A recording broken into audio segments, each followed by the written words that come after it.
Welcome back, everybody, to this evening session of day 2 of our conference. Welcome to anybody who hasn't already joined us as well. I just have to say, wasn't that soundscape absolutely fantastic? I could happily have listened to it for another 15 minutes and forgotten all about introducing Gethin, but that would have been very naughty. It's one of our art and craft competition entries. It's a soundscape called Dawn Chorus at Weldrake Ings by Simon Elliott. I hope you enjoyed that as much as I did. We'll be playing it again later on in the conference.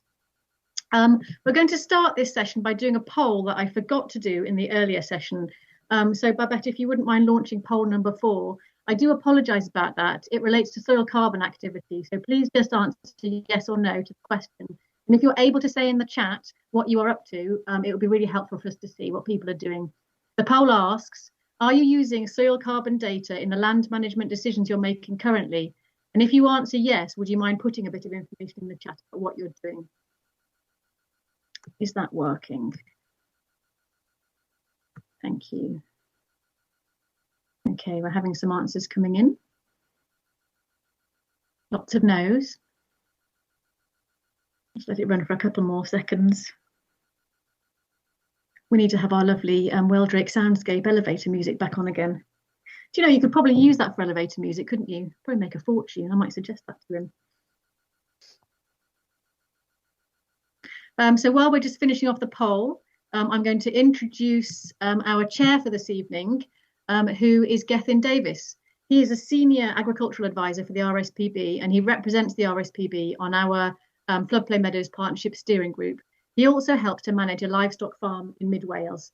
So thank you very much, Gethin. Let's get the evening session underway. Thanks, Emma. Welcome all.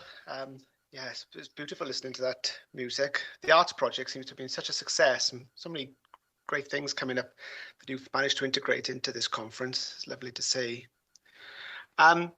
So this session is themed Case Studies and Opportunities, and we have 6 speakers. There'll be 3 talks of 10 minutes, followed by 10 minutes for questions, then a short break. We'll then reconvene for the second group of 3 speakers, followed by more questions. I'll do my best to keep to time. We don't want the night going on too far. For the speakers who are here already, I'll turn my video off when you speak, and we'll turn it back on after 10 minutes. So if you can bring things to a close fairly quickly when you see me again, that would be really appreciated, so we can keep things to time. So without further ado, I'll introduce our first speaker, and that's Catriona Bass and Kevin Martin, who will be speaking about delivering restoration at a landscape scale in the Thames Valley. Catriona Bass has been farming a floodplain meadow of her own, Longmead, for 20 years, and increasingly taking those experiences and the seeds from Longmead to other sites in the area. She's also a writer and does consultancy work. So I'll hand you over to Catriona.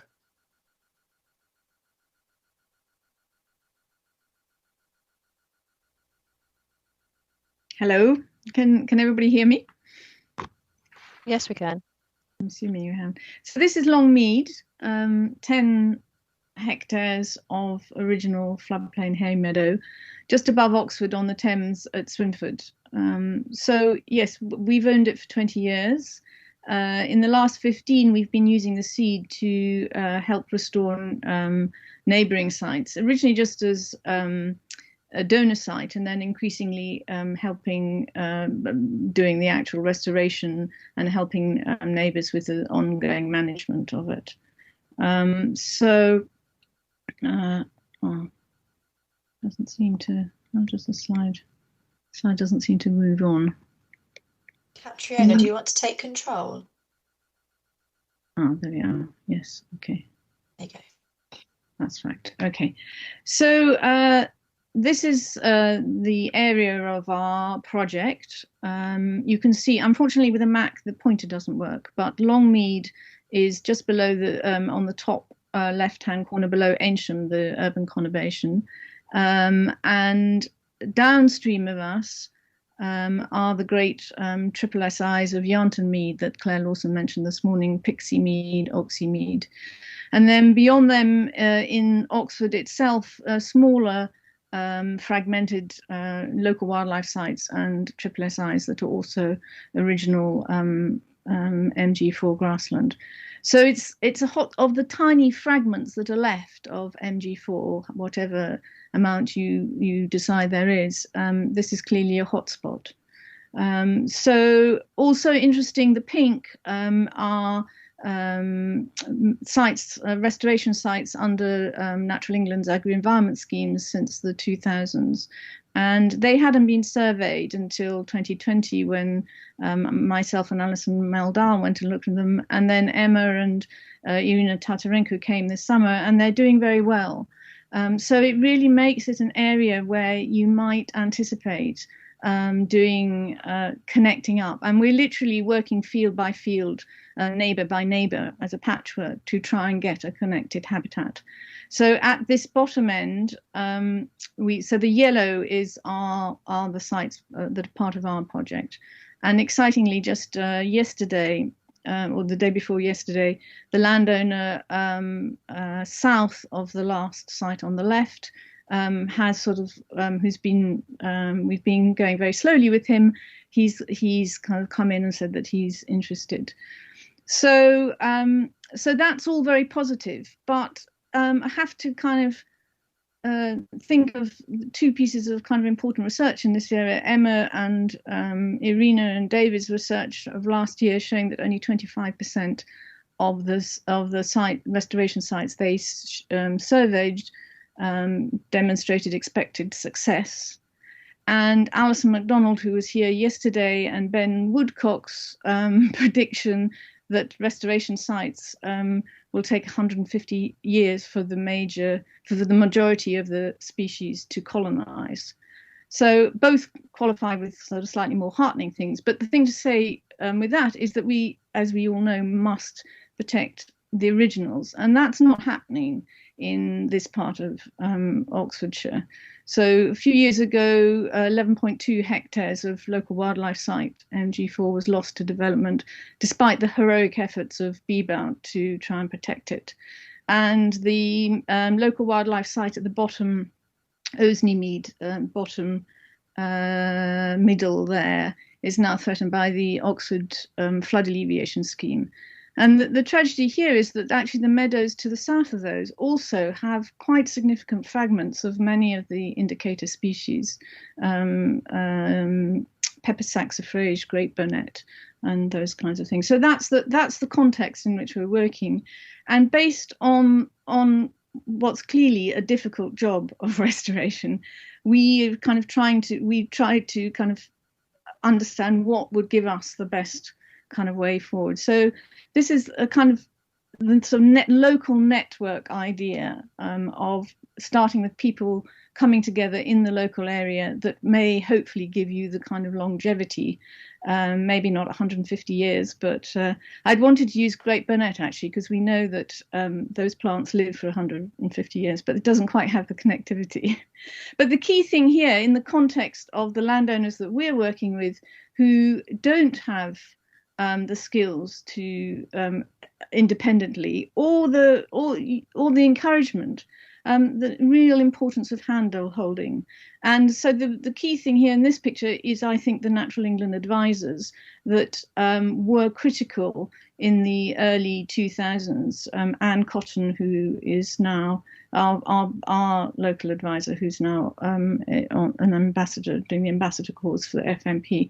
Going forward, I think there needs to be much more support for landowners to do this thing. And then obviously the kind of science knowledge. We're very lucky now to be working with the Floodplain Meadows Partnership and the carbon research that's funded by Ecover.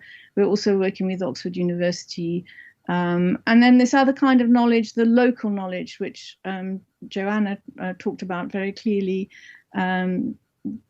What we're understanding, and I'll come back to that a bit, is that in this area, at least, these meadows are culturally extinct, both in the public consciousness and in the farming community. And until people understand what they are actually and don't confuse poppies and with them, we don't stand a chance.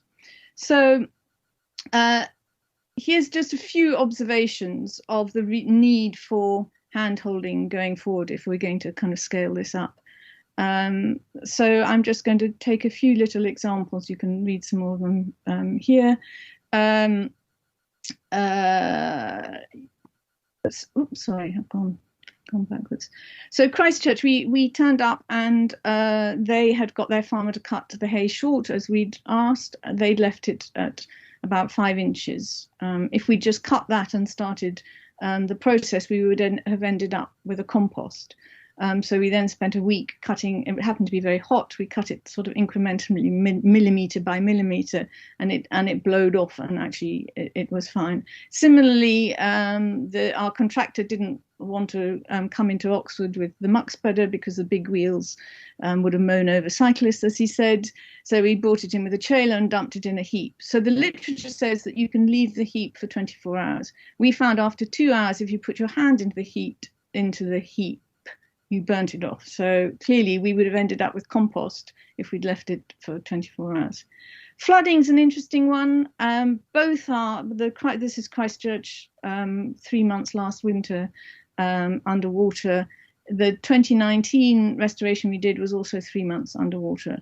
A lot of people put the failure down to flooding. And so there is a connection clearly with flooding, whether it's a stream that blows away the seed. But in our experience of the last 2 years, this is Christchurch now at the bottom in the first year.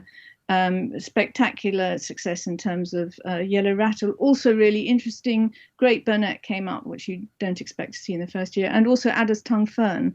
But the likelihood is that that was probably there before and nobody had noticed it. Just another thing on this side is green hay or commercial seed mix. Interestingly, David and Irina and Emma's research showed no difference. Charles Flower, who's a commercial seed producer and one of the pioneers of creating meadows from seed, interestingly says that if anybody comes to him for creating floodplain meadows for seed, he tells them to go away because he's in 40 years never had any success of creating floodplain meadows from seed. So seed propagation. We've also started growing by hand, seed by hand. This is also very good for getting in community engagement and raising the profile. We do it also with our care farming group, which has another sort of social benefit of bringing in these sort of isolated members of the community back into the mainstream. We also have are collecting the data on best times, germination times, which times of year are better for germinating which particular species, and also marking the GPS position when we plant them out. We found that plugs don't work, but 9-centimeter pots do, particularly of the kind of rare, the slow-growing species like grape burnet, which don't typically take in the first year and are likely to be crowded out by the faster growing species. Acquiring the knowledge. So central here is the climate, Meadows for the Climate, getting carbon samples on Longmead. Mike Wilson and Ryan Mitchell are doing entomological invertebrate surveys, looking at the potential increase of quantity and diversity of invertebrates as we restore meadows.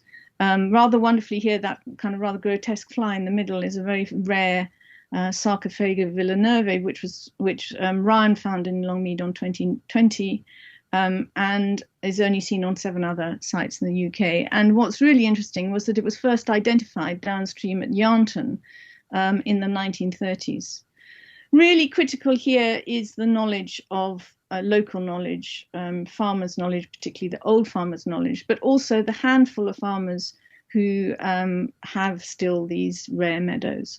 And they all know where they fit into 21st century commercial agriculture. Upstream, we have a dairy farmer who feeds the hay to his dry cattle, because they shouldn't get too fat before they give birth, and it stops them getting fatty liver disease. Our neighbour takes his hay all the way up to Yorkshire because it's economically viable to do that.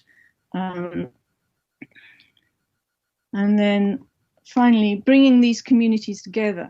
So this was a workshop we had on Longmead in the centre. In the summer, we had 5 Oxford head gardeners, farmers, local residents, and 3 members of NGOs, and it was sort of facilitated by Charles Flower. And so the farmer on the left right is my neighbour. He told the community that every time the meadows flood, he rubs his hands with glue because it's free fertilizer. And the other farmers were completely astonished to kind of hear that. So at the bottom here, the other thing I wanted to say, so this is a neighbouring farmer that we went to do the control for Claire's carbon survey to get soil samples.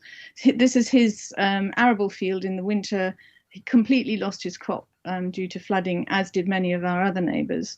This is our crop on the right. We had a fantastic hay crop this year, and the neighbour said, well, if Elms gets it right, we'll be coming to you to restore our meadows. We'll restore the arable into meadows. So that's it on that rather positive note. I'll stop. Thank you very much, Catriona. That's really interesting. Really important point there about maintaining the cultural integrity of floodplain meadows as well as their ecological integrity. Thank you. If people can make a note of any questions they have for Catriona, we'll come back and take them in the question session. So next we have Sarah Wells, a Senior Farm Environment Advisor for FWAG Southwest, who works with farmers on various projects, but will today speak on the experiences of running a farmer facilitation group in the Severn Vale. Unfortunately, Sarah wasn't able to be with us live, but has kindly pre-recorded her talk. So I'll let that play. Good afternoon, everyone, and many thanks for joining. My name's Sarah Wells, and I'm an advisor with the Farming and Wildlife Advisory Group Southwest, based in Gloucestershire.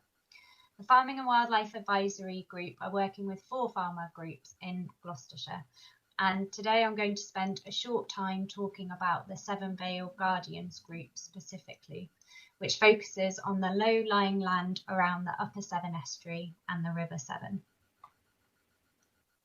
Firstly, I want to briefly explain what a facilitation fund is. It is part of the funding set aside for agri-environment schemes and funds a facilitator to work with a group of farmers. In the case of the Severn Vale Guardians, this has funded part of my time over the past 3 years. Facilitation funds should enable better coordinated information and support to be available to farmers. There can be many initiatives and strategies across an area, and so clearly communicating these and how they relate to one another is an important role. The Facilitation Fund also places an emphasis on providing training and learning as a group around habitat and land management that is beneficial to the environment and could also be beneficial to the farm business itself. As part of this shared learning, we create a forum for farmers to share their own knowledge and fund demonstration events on farm. Farms in the group are within the Severn and Avon Vales National Character Area. The image on the left-hand side shows the holdings of the 50 farmer members overlaid on the light purple background, which is the Severn and Avon Vales National Character Area. On the right-hand side are flood risk maps. You can see there is considerable crossover of members with the dark blue high risk areas that are predicted to flood 1 in every 30 years. Flooding in this area can be due to surface water, but also tide locking caused by the Severn Estuary or River Severn being high, meaning that water from the catchments cannot be discharged.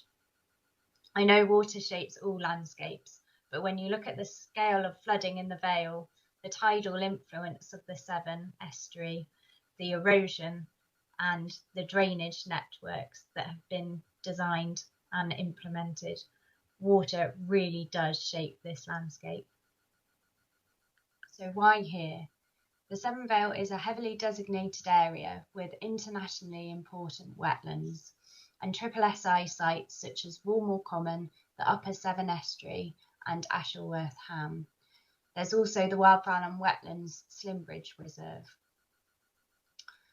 There are known populations of both wintering and breeding curlews relying on this area, and curlew are one of the highest conservation concerns in the UK due to their lack of successful breeding attempts leading to steep declines in numbers.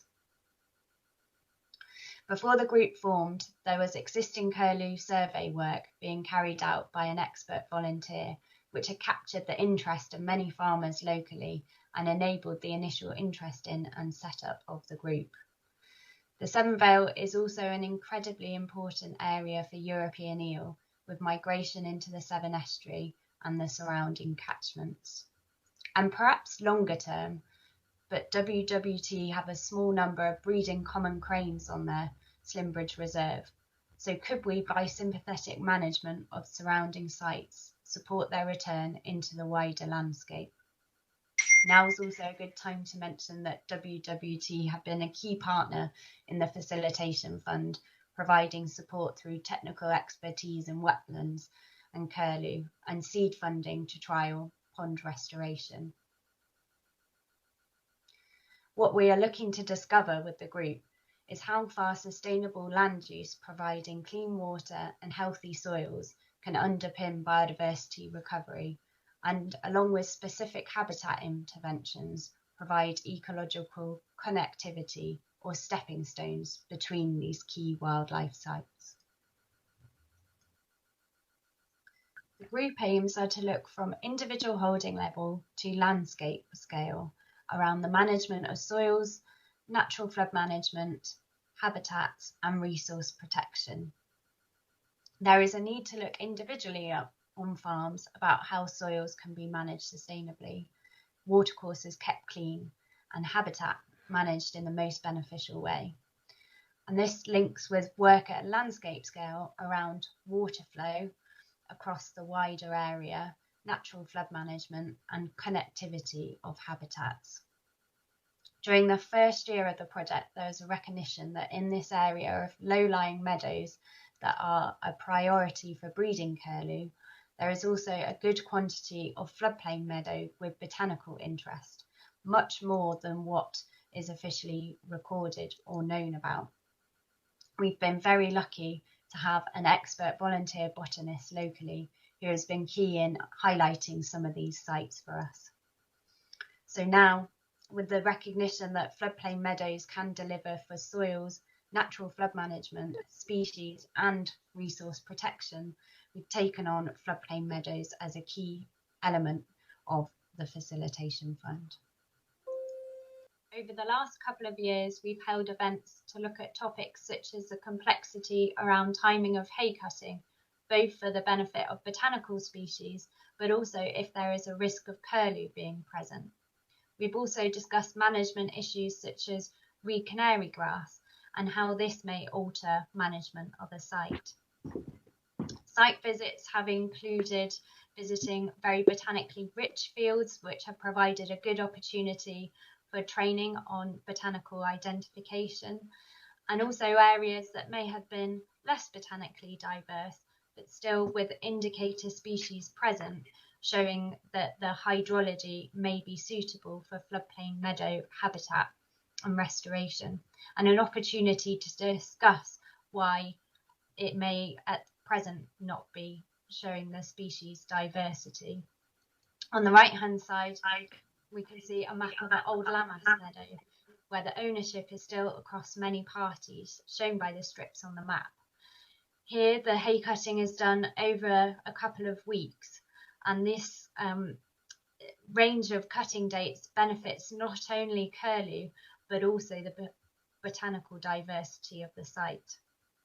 On the right hand side you can see a quadrat from my Floodplain Meadow Partnership Ambassador study site, which I've been lucky enough to take on over the last couple of years. And the knowledge and understanding that I'm building from that is feeding back into the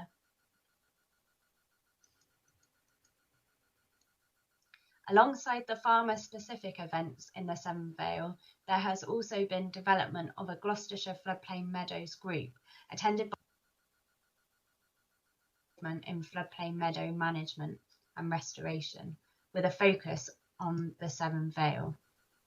The map on the right-hand side shows the lowland meadow recorded sites when we started, marked up in green, showing them as rather few and far between. But as I've already mentioned, we had started to realise that this wasn't the case on the ground, and therefore the first aim was to identify and protect existing high sites. We also want to identify sites where changes in existing management or restoration may be possible, and encourage and provide the right sort of support required for this. Working with farmers in the Facilitation Fund, we can establish the permissions required to access land and have an ongoing dialogue around the management of floodplain meadows and potential for restoration in the area. One of the key targets of this group has been to ensure that the surveys that we undertake fit with the requirements that farmers have around evidence required for entering countryside stewardship schemes, and to provide farmers with the survey results so that they can use these to their advantage for entering schemes that support restoration or management of sites. We are also linking with the Gloucestershire Wildlife Trust HabiMap programme, which aims to map all of Gloucestershire field by field with UK HAB, a habitat mapping system, on a 10-year rolling programme to maintain up-to-date, good quality county-wide habitat data that can be used to inform restoration projects. Our work on floodplain meadows, and indeed any focus of the group, has to fit into the wider picture. We're looking at healthy soils, carbon footprinting, nutrient management, flooding and water movement, engagement with existing and emerging groups and initiatives such as the River Severn Partnership, the Catchment-Based Approach or CABA Partnership, Bristol Water and Severn Trent, and looking at how policy is emerging through the agricultural transition period, and hoping to place ourselves and the group membership in a good place to be able to take up the opportunities that are coming out of this moving forward. The group has been involved in a DEFRA payments workshop that will feed into ELMS, and through FWAG Southwest have had the opportunity to be involved in the ELMS trial on natural capital reporting. Over the last 3 years, we have built knowledge around the different services that land in the area can provide, such as species recovery and natural flood management, alongside food production.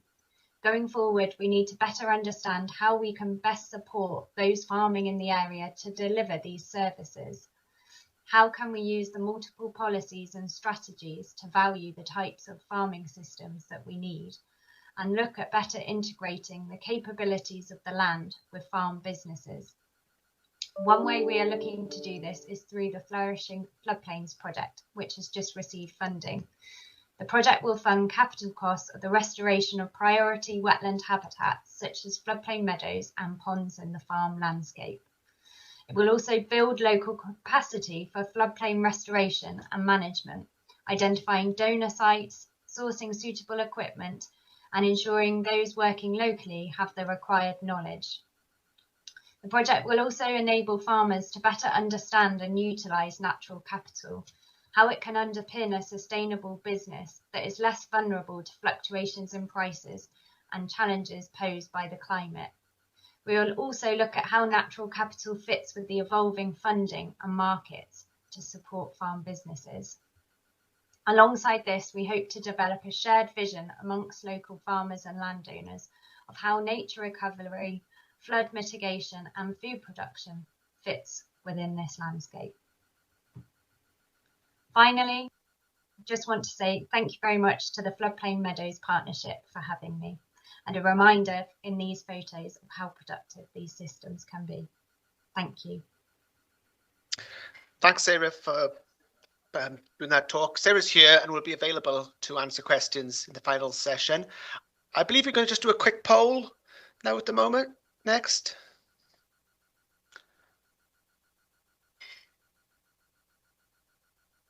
Is that correct, Emma? Yeah. Okay, so the question is, are you undertaking any floodplain meadow restoration currently or thinking about it? Simply yes, no.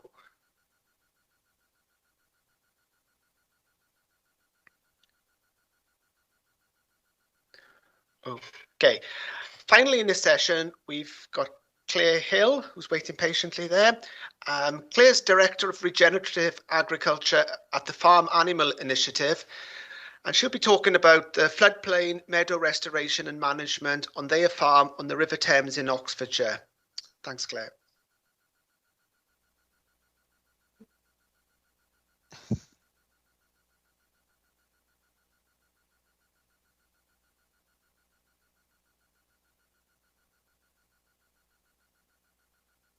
Are you okay to click take control?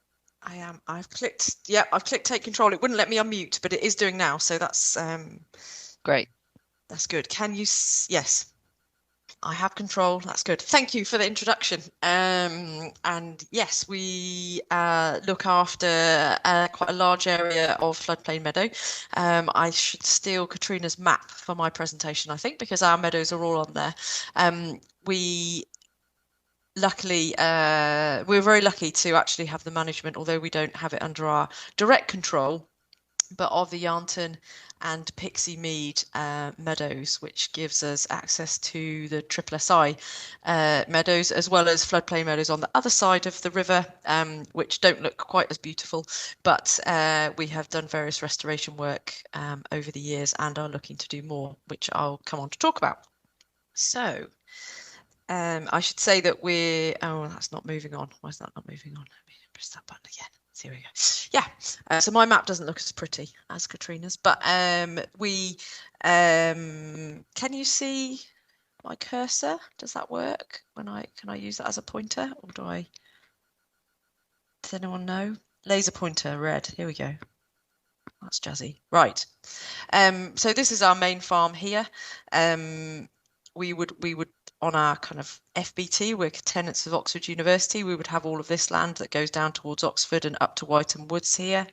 But the main bit that we're interested in is this sort of a floodplain area. So this would be, Catriona would start a little bit further down here, and we would have all of this area here that we look after around. And then this is Yarnton and Oxymead, and then Pixie is just here. That Pixie and Yarnton Mead's Google marker is actually in the wrong place. That's a field called King's Lock. The farm is 1,200 acres. We're a beef farm. We have had more varied livestock in the past, but now we focus just on beef production, with both a suckler herd with 90 cows and all of their followers. We take everything through till finish, and also 150 dairy stores. And our reason for concentrating just on cattle are that we also work with large food brands on their kind of regenerative and sustainability strategies and data systems that support those, and where they're coming under the most critique, or as the farming industry is in the ruminant sector, because of the, well, you know, cows and burps and all of that stuff that we all know about, and so we made a decision to put all our energy into cattle at the moment. So we got rid of our hens and our sheep, which is also hopefully will be interesting from the grazing point of view, from on the meadows and more widely on the farm, because we also actually have Somerford Mead under our management. So it's known to us as Alison's Meadow. So this would be Somerford Mead here, the work that Alison MacDonald has done over the last 30 years or so, which of course showed that grazing is aftermath grazing is beneficial, and aftermath grazing with cattle is slightly better than sheep. So we kind of take that as our nod towards going more down the cattle route, but also it's for us to focus on ruminant agriculture and the benefits that it can bring. So definitely in the world we've got ruminants wrong in some places. The balance of maybe too many, use a feedlot in America as an example, too many cattle, depleted water resources, lots of pollution, not grazing, etc. Not good.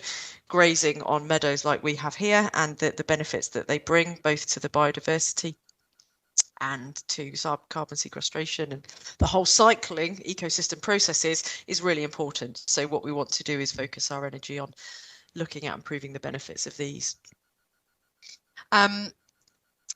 These are wonderful triple SI meadows, and a number of years ago I used to view them with almost like, what a pain in the backside, and they're there, but it's really poor quality hay because we have to cut it too late, so the energy value isn't very good, and I definitely, saw it as really difficult and challenging. They're not very good access. They're really hard to get to. It's often wet even in the summer because it's a floodplain, obviously, but it was quite hard work. But my perspective has really changed over recent years when I've started to understand much more about cattle health and species diversity and how those two things are intrinsically linked, and that the more variety we feed, like in our own diets, the better and healthier our cattle are, and also the less they eat. So anybody, maybe not in this audience, but others that I would speak to would be fans of sustainable intensification and talk about producing more from less. I say you can feed cattle more species-rich meadow hay, and they will eat less of it and grow and gain condition, and you'll have to feed them less than you would of other feed types. And over the years, these meadows here have been grazed more intensively, I would say, and they don't have the species richness and the other triple SI meadows on the other side of the river have. But that's something that we've definitely looked to fix, and we've done a variety of different restoration methods, some of which have worked, some of which haven't. Probably where they haven't worked, there has been some kind of weather related things, but I would say often it's come down to our management, I would have to admit. So we've done a number of different things. The use of reseeding, Catriona's got some really good pictures. We would have done something similar to that, but mainly picking a few areas, taking the grass down really low, scratching the surface to create a seed bed without actually cultivating, and then and sowing some kind of purchased seed into those areas. The other thing we do have done some of is using green hay. So taking it from the triple SI meadow, bringing the hay across the river and spreading that on our land. And with those methods that we've done, it was back in a time when we were still set stocking on the farm. And I think what we found is that often there was maybe an imbalance between farming and restoration. And of course, when we would maybe need to be resting an area and not grazing it where we had done some of this restoration, that sometimes the needs of the farm would overtake that. And so if we didn't have been a dry year, for example, and we didn't have enough grass elsewhere, it would end up being like, oh, well, we're just going to have to graze some of those fields because we haven't got grass elsewhere.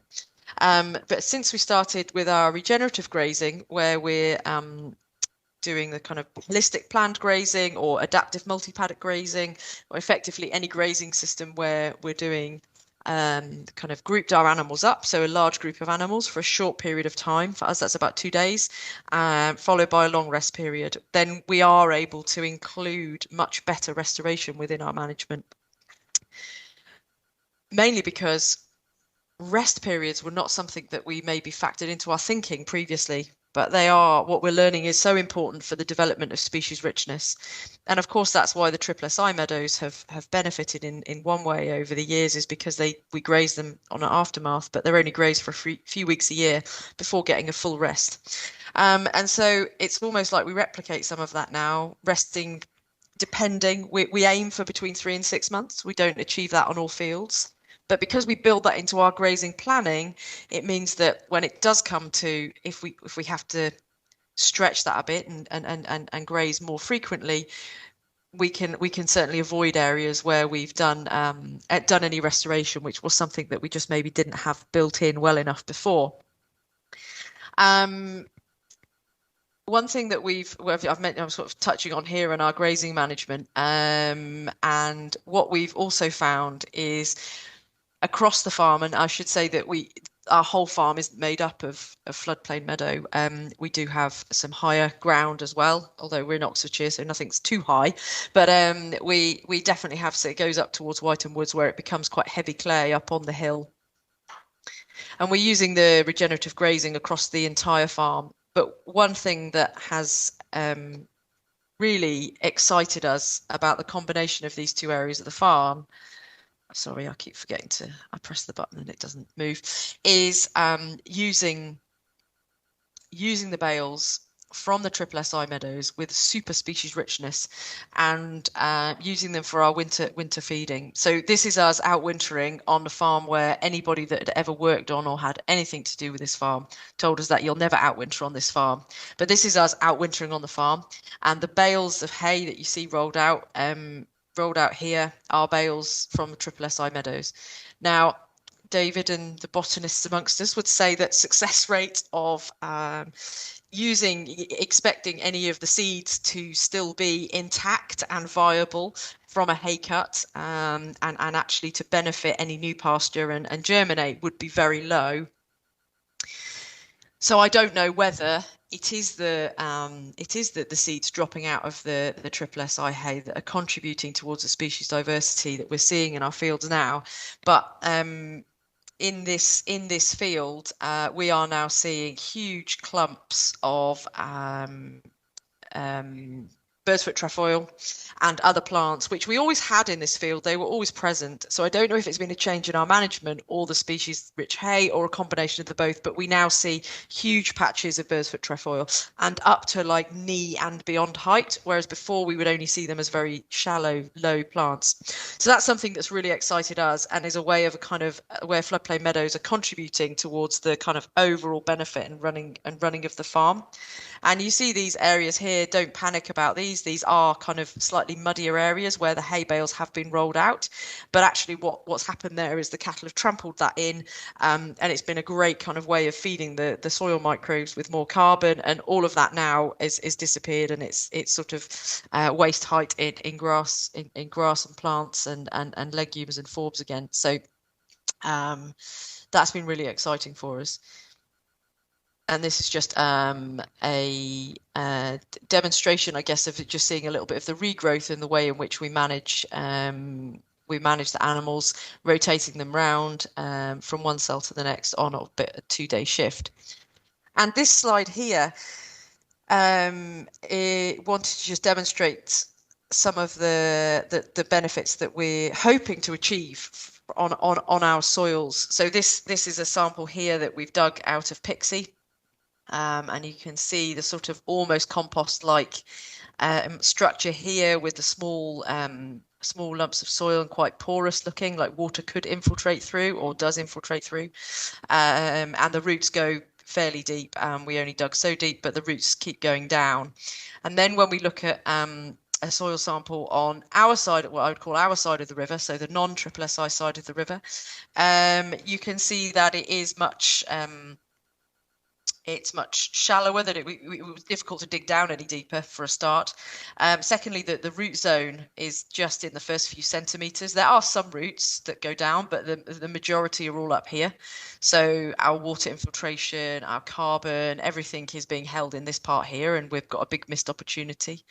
And that the kind of lumps of soil that's more cloddy, so the ability for the soil to absorb water is much less. So what we're trying to do is, with our management, a combination of things, is take it from this back over to this and improve it further still. And then, because everybody likes looking at pictures of meadows, this is a picture in Pixie Meadow, which is just great. And I should say as well, actually, we are Savoury Institute accredited with their ecological outcome verification, and I don't know whether anybody's familiar with that scheme, but that comes from the Savoury Institute and Alan Savoury's work and his subsequent development of a verification scheme. And what I love about that scheme is, as a farmer, is it's the only scheme that anyone comes to the farm and doesn't want to fill in any paperwork. All they want to do is look at the land, and it is an assessment of whether the land is regenerating, and I find that really exciting. But in that field I showed you where we were outwintering using the Triple SI hay, that field this year, in only our second year of being part of that scheme, got given the second highest score that any field that the assessor has ever given, and that is that the improvement in there was absolutely massive from in just 1 year. Which is super exciting, and I think one of the benefits of, or it should be a motivator about, it has been for me, it's opened my eyes, this kind of restoration and management of floodplain meadows, and actually what they can bring to your farm, not just in biodiversity but economically as well. And I know earlier it was mentioned about hay and selling, and that's something that we have great demand for. We're selling hay to organic horse feed manufacturers because they want the diversity, because it's just so well linked to animal health. It's almost crazy that we're not planting every meadow up as a species rich one. And in fact, in our countryside stewardship management, we're just entering into a new 10-year scheme because we've just come out of HLS, and species diversity, species richness is one of the things that we have built into that massively. We want the whole farm to be as species rich as possible, and that's a totally different point from where we were years ago. Just so it's really for me, it's a really exciting time, and floodplain meadows are kind of leading the way for us in our experience, and me on my own personal experience with the whole thing. I think that's everything from me. Thank you, Claire. That's so exciting to hear. Doing some great work at such scale on the farm, and really exemplifying that it's less about the cow and absolutely about the how. So well done, you and all the other people there at the farm. Right, chance for some questions before we take a quick break. If we can bring all the speakers back on. Thank you. Hi, Sarah. And yeah, if we can go to the chat first, perhaps. A couple of people have been monitoring that. So if there's any pertinent questions been raised there, can we start with those to our panelists? There's a question from Anne Cottrell, which is, we tend to advise set stocking rates typically at 0.6 LU per hectare for many grasslands. How would your stocking rates compare? I'm guessing that's to Claire. Oh, you've totally stumped me there. That's a great question, and it's something that we're just currently working out to make sure that we're clear with people on what we are doing. Basically, we've got the same number of cattle that we've always had. In fact, we've got more cattle but less sheep, but we worked that out as an equivalent. So the stocking rate on the farm didn't change, just our management did. But we will be publishing those stocking rates soon over the years, how they've changed, because we haven't got them. It's a bit silly of me that I don't know that. Sorry. I'll let you know. Get in touch.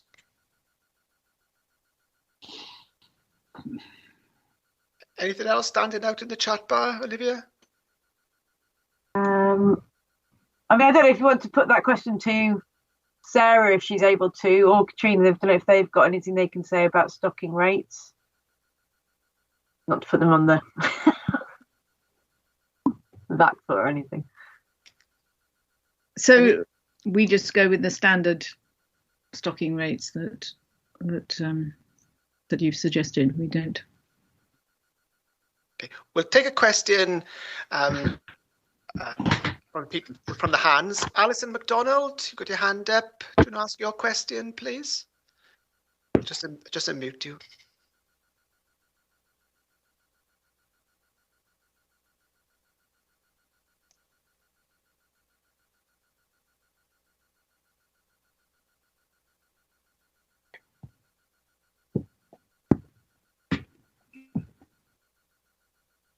Alison, you should be able to unmute. Sorry, I did muted this again. I want to say to Claire, thank you very much for such a wonderful talk. And I'm very excited to hear all the new things that you're going to do on the farm and have already started to do. And thank you for mentioning Summerford Mead. Bye. That's very, very kind of you, Alison. Did you hear that? Did you hear me? Yes, okay. Thank you. Any other hands? Olivia, you've got your hand up. Have you got a question or something from the chat? I did actually. Yes, sorry, I did. I'm taking FMP team privilege here. It was a question really about the future plans? So obviously you're looking at countryside stewardship funding now, but going forward, and that will be different for all of you, I suppose, but whether you would look more at the local recovery or if you're actually more interested in the opportunities for the landscape recovery, or would it be a bit of both? How would you want to shape your approach going forward? Maybe all three can answer that. Should we start with Claire? Yeah, that's a good question. That I don't really have a clear answer to, in that we've just gone with countryside stewardship because we had a big financial chunk to replace from our HLS payment. It's worth about £70,000 a year to our farm, and so that, like most farmers, is the difference between surviving and not. And so we are and with a view to, most people are talking to us about elms and what that will look like. And so with a view to going as a countryside stewardship higher tier, and with all the work that we're doing on everything, hopefully putting ourselves in a great position for whatever is whatever new schemes look like. So as far as the two things you just mentioned there, I'm not clear. I don't know. If I'm not going to try and pretend I know much detail about them. So that's all I'll say on that. Thank you. Sarah, do you want to go next? Yeah, thank you. Yeah, so I think with countryside stewardship, obviously we know what is going to be available in the agreement starting now. They've said they'll carry on with, but if people want to leave for an elm scheme, that they can. But I think it's difficult to know between the landscape recovery scheme and local nature recovery. We don't even know yet quite how the three different streams of elms, the SFI as well, how they can be layered on top of each other or not. So I think it's just keeping an eye on as and when things come out, and also looking not just at government-based funding, but other markets or opportunities that may come out, like the farm soil carbon code that was discussed this morning, possibly biodiversity net gain, things like that. But there is still a lot to figure out about what can be layered up together and what's not compatible. Thank you. And Catriona? Yes, well, so in our area, there's actually a lot of development going on. So in fact, two of our landowners are currently putting in for biodiversity net gain funding. So similarly, there's a kind of a mixture of different kinds of funding. The Oxford colleges, for example, that we're working with, are funding it themselves. We're also, of course, working with much smaller parcels of land of individual landowners that aren't eligible for any of the government schemes because the areas are too small. So it's always going to be a kind of mixture of funding opportunities and self-funding, which actually from our point of view is the most straightforward, because with the Oxford gardeners, for example, you go in and have a conversation in the lunch break with the head gardener. He goes and talks to the gardening committee and they decide they want to do it. And with Merton, we did it. We had the conversation in the beginning of July, and we did it at the end of July. So that's the perfect program from our point of view. And of course, around Oxford, the colleges own a huge amount of land. So that's the optimistic side of our project. Thank you all. Can't see any other hands. So quick. Yeah, we'll hear a little bit more about elms now in the next session from DEFRA. So yeah, definitely we'll have a short break. Grab a hot drink or something stronger. Let's get into that time of night. Okay, it's 6 o'clock on the clock here.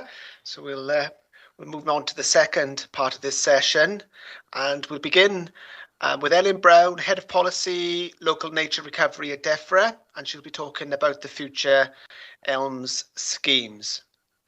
I'll hand you over to Emma. Thank you. Hi everyone. Just checking you can hear me all right? Yes. Perfect, thank you. I just caught the last bit of that presentation there, so it's good to see some familiar faces from the visit I did with Catriona and Kevin out in Oxfordshire. So hopefully we can make this relevant to you. I'm going to go through this relatively quickly because it sounds like from the end of the conversation there that you've got at least a rough idea of where we're going. So I'll try and speed through and leave some time for questions. So going right back to the beginning, what we're trying to achieve with our vision for future farming is really about recognising that farmers in this country produce world-class food, both for consumption here and around the globe. But at the moment, we really don't think they're rewarded adequately for the other benefits they provide, everything from managing landscapes where we get clean water from to protecting us from hazards such as flooding.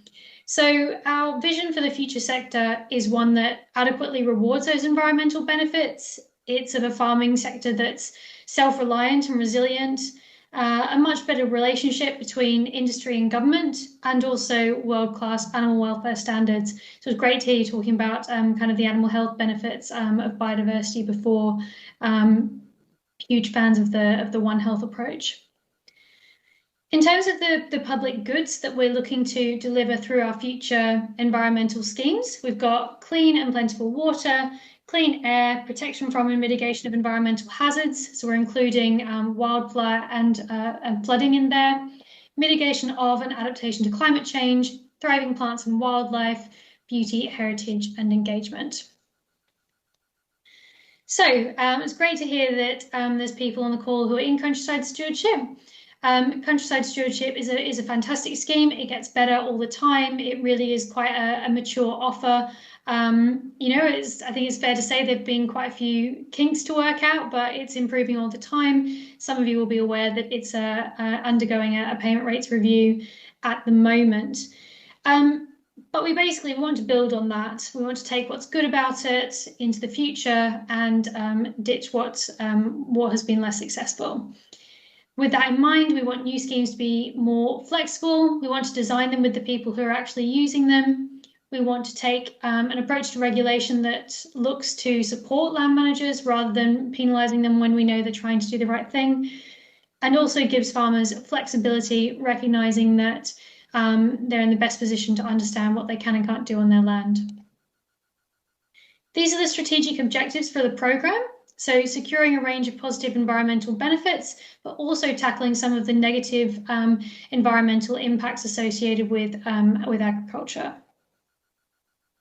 The three schemes, so these were mentioned before, so the Sustainable Farming Incentive, Local Nature Recovery, and Landscape Recovery. So I'll go through each of those in a bit more detail in turn. So the Sustainable Farming Incentive, open to farmers. This is where we want to really drive large-scale uptake. It's about managing land in a more environmentally sustainable way. And we're going to group actions into packages and what we're calling standards to make it as easy as possible for farmers to identify and understand what's best suited for their land and their business. Initially, this is going to be open to just BPS recipients, but we're looking at expanding that over time. This is the rollout from 2022 to 2024. So as I said, that's the eligibility and will improve over time. These are the standards that we're looking to include initially as part of piloting. So I'll talk a bit about piloting kind of at the very end, but as we go through, this was one of the lessons we learned from countryside stewardship, that if you're going to roll out new schemes, piloting first is a really good idea. So you've got those standards there. Ones that might be particular of interest to anyone who has floodplains are the ones around the low and no input grassland standards, which are applying to areas of wetland and damp grassland for actions that are increasing botanical diversity and also providing feeding areas for wading birds and contributing to reducing flood risk. So after the scheme launches in 2022, as we said, we're going to continue to develop it. So we want to continue to co-design that with the animal health and welfare pathway. We're looking at the inclusion of land management plans and how we can explore how earned recognition might work with agreements. So when you're already part of schemes like LEAF, for example, that already have a standard, what we can do around that to sort of minimise inspections and things like that. And that's all part of developing our approach to monitoring and compliance. Local nature recovery, the scheme that I lead up. So it's really about the right things in the right places. And I've listed out the activities there that we could be looking to pay for. So that's around creating, managing and restoring habitats such as woodlands, wetlands, freshwater, peatland, heathland, species-rich grassland and coastal habitat, as well as connecting habitats to form networks. So really supporting here the nature recovery network and local nature recovery strategies, which I'll talk about in a minute. Other actions include natural flood management, species management, and the management of designated sites. These are some of the elements of the scheme. So we want to make sure we're drawing effectively sort of a golden thread between what we want to achieve at a national level, so drawing our targets from the 25-year environment plan, right through to what people do on the ground, factoring in local stakeholder views. And we want to make sure that this dovetails with local nature recovery strategies, which are the new system of spatial planning for nature set out in the Environment Bill, which is currently making its way through Parliament. It's also about recognising that lots of land managers are already doing amazing things for the environment, and we want them to keep doing so. So firstly, we want it to be a smooth transition from existing schemes, from countryside stewardship through to elm schemes, but also continuing to pay for maintenance of those public goods. So it's not just about creation, it is about rewarding ongoing maintenance. It's also about facilitating collaboration where this can deliver improved outcomes for the environment. Something that is a bit of a misconception here, which I'm not sure where it comes from, but some people get the idea that local nature recovery is just about group agreements, and that's not the case. We think that local nature recovery is going to be almost entirely individual agreements in the same way that countryside stewardship is now. But the point is that we want to be able to incentivize ways of linking those agreements together in the sense of linking outcomes. So whether you want to achieve something at a catchment level or whether you want to do a wildlife corridor, it's about coordinating action as opposed to binding people together in agreements. I'm happy to expand on that if I've not made that make sense. And as I mentioned before, the management of designated sites is really important here. So that's a map of triple SIs in England. We know that there's a lot of work to be done to get those in favourable condition. Next steps on local nature recovery. So we're going to be continuing to work with stakeholders this year. We're analysing the results of our the pilots we did on local nature recovery strategies. Some of you might be aware that that's out for consultation at the moment. There's also lessons learned on gov.uk. And then we're looking to publish more information in the coming months. Landscape recovery, finally.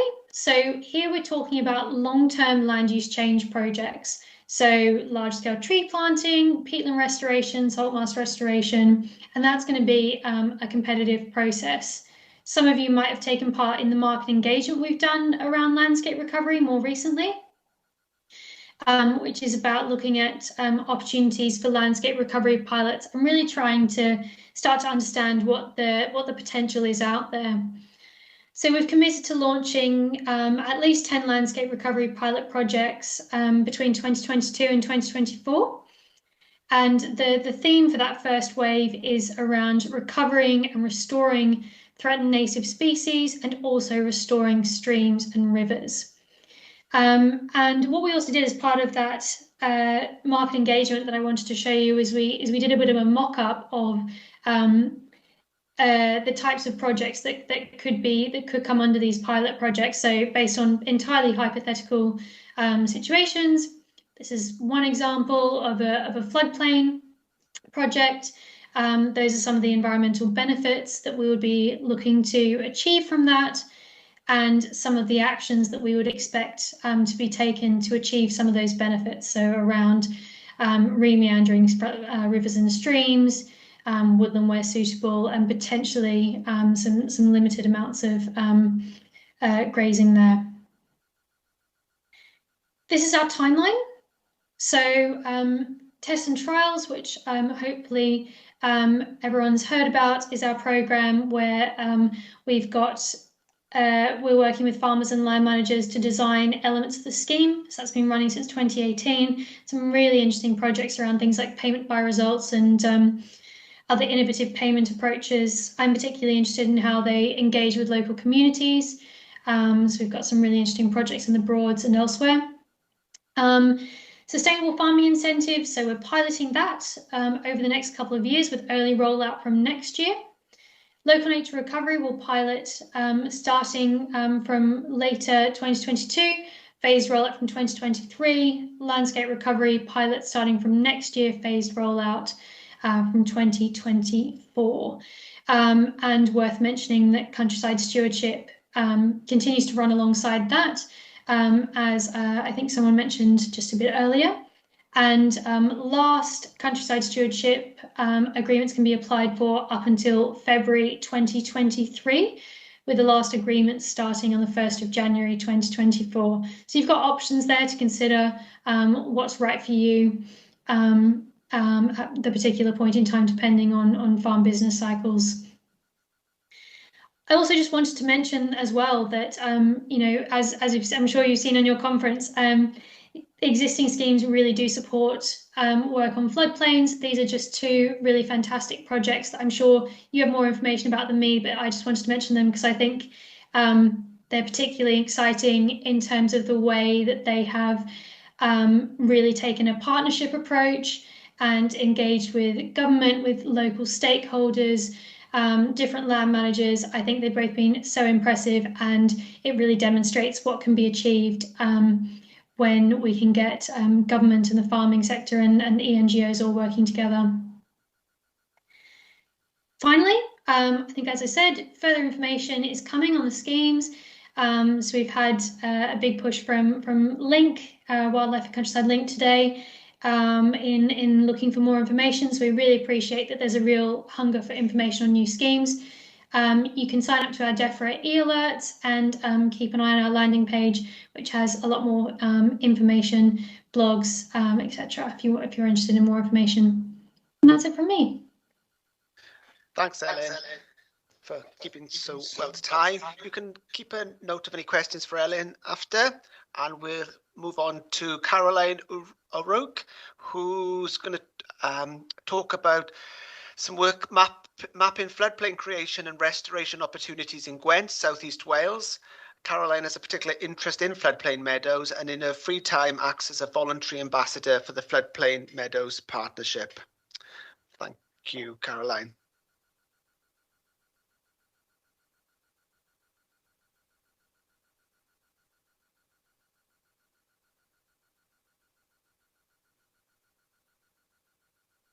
Hi there, can everyone hear me all right? Hello? Yes, we can Yeah. hear you, Caroline. Sorry, I had a mini panic there. Can you hear anyone? Hi, I'm Caroline O'Rourke. I'm Senior Ecologist at BSG Ecology and also a Voluntary Floodplain Meadows Partnership Ambassador in South East Wales. So I'm going to run you really super quick through a mapping project we did earlier this year called Resilient Floodplains Gwent.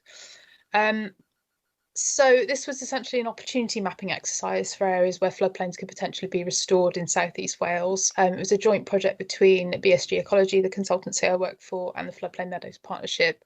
It was commissioned by Natural Resources Wales.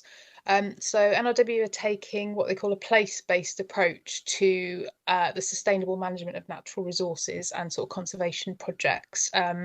Since the introduction of the Environment Wales Act back in 2016, they've divided Wales up into 7 regions, which they call operational areas, and each of those areas has an area statement which sets priorities for certain conservation actions in those areas.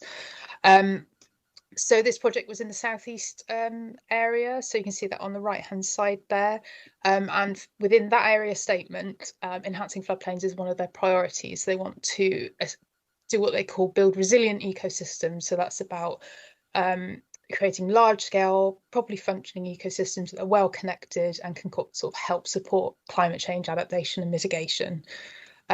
So we built a GIS model to help NRW kind of do a high-level identification of areas where floodplain habitats could be created or restored. It was quite a broad approach, so we were looking at floodplain meadows, but also floodplain wetlands and woodlands. And essentially, this project was a sort of a desk-based, high-level way for NRW to sort of be strategic about where they're looking to restore floodplains. So where enhancing them can be most effective in South East Wales by not only looking at where it might be physically possible to do that, but where they would get sort of multiple ecosystem service benefits as well. So where can we target our limited resources to get the most benefit for the most people, essentially. So that's the main driver of the project. So how do we do that? Now, this is a database project, so it's probably not as exciting as hearing about sort of grazing and actual sort of on the ground stuff, which is really nice to hear. I really enjoyed those. So I'll try not to bore you to tears, but it is a database project, so you've been warned, but it's only 10 minutes. Okay, so our study area was flood zone 3, so that's the 100 to 1 or greater chance of flooding from rivers in any one year. So you can see that illustrated on the map there. So we clipped that data set to the boundary of the Southeast Area Statement, and we use that essentially as a cookie cutter to extract information from national and regional data sets for the analysis. So for example, one thing we did is we used it to extract habitat data. So NRW have got a complete set of phase 1 habitat data for the whole of Wales. I'm not sure if that's if England has the same. I don't think they do, but it's a really useful data set if anyone's interested. But so you can see that actually the baseline situation in the floodplain at the moment is pretty grim, with sort of improved grassland overwhelmingly dominating, and then the next couple down are buildings and arable. And if you look up at the top there, you can see the sort of meagre amount of semi-improved neutral grassland and woodland that are currently mapped, so it doesn't look brilliant at the moment. So we designed a GIS model. So I tried to visually represent this for you rather than me rattling on about data. So essentially, we looked at three different factors, and the first factor was sort of biophysical suitability for various habitats. So through the work that the Floodplain Meadows Partnership have done over the last sort of decade or so, we know that certain MVC communities and certain habitats have got particular niches in terms of water table height, water chemistry, soil type, that kind of thing. So we looked at what those were for specific habitats, and we looked at what those niches were, and then we looked around for data sets that would show us where those conditions exist, essentially. And then we built a model that showed us for each of our target communities where those factors coincided. So the model would then tell you, you know, you've got suitable pH, you've got suitable water table height, you've got suitable soil type, and where those coincided would come out as a higher suitability for the target habitat, essentially. So this is a visual representation of the model. Sort of show the thinking, essentially. So we looked at those different factors: water table height, pH, and we looked around for where there were existing data sets that included those things. Where there wasn't a sort of direct correlation, we looked for a proxy. So for example, for water table height, we looked for we used depth to glaying, as I am sorry, my light's going a bit strange, excuse me. We used depth to glaying as a proxy, and then for a factor that was coincidence of NVC community constants, we modelled our own data set using BSPI data, which was really helpful. So that's that. And so for each of those factors, we then filtered down to the suitable criteria for each one. So we had water table height for MG8, water table height for MG5, and we ran an overlay analysis to show where those factors coincided. And once we'd done that, we excluded areas that were somehow constrained. So any sort of constraint to habitat creation or floodplain restoration, such as existing development or areas of existing priority habitat that it wouldn't be appropriate to, you know, to interfere with. They were removed from the model, and then we were left with what we called an opportunity space. So an area where there were multiple biophysical factors that are amenable to creating each of the target habitats. So that's an example of the GIS output. It's essentially a set of maps that show levels of suitability for each habitat based on those biophysical factors. So the more positive factors for a particular habitat, the higher suitability it comes out in the model.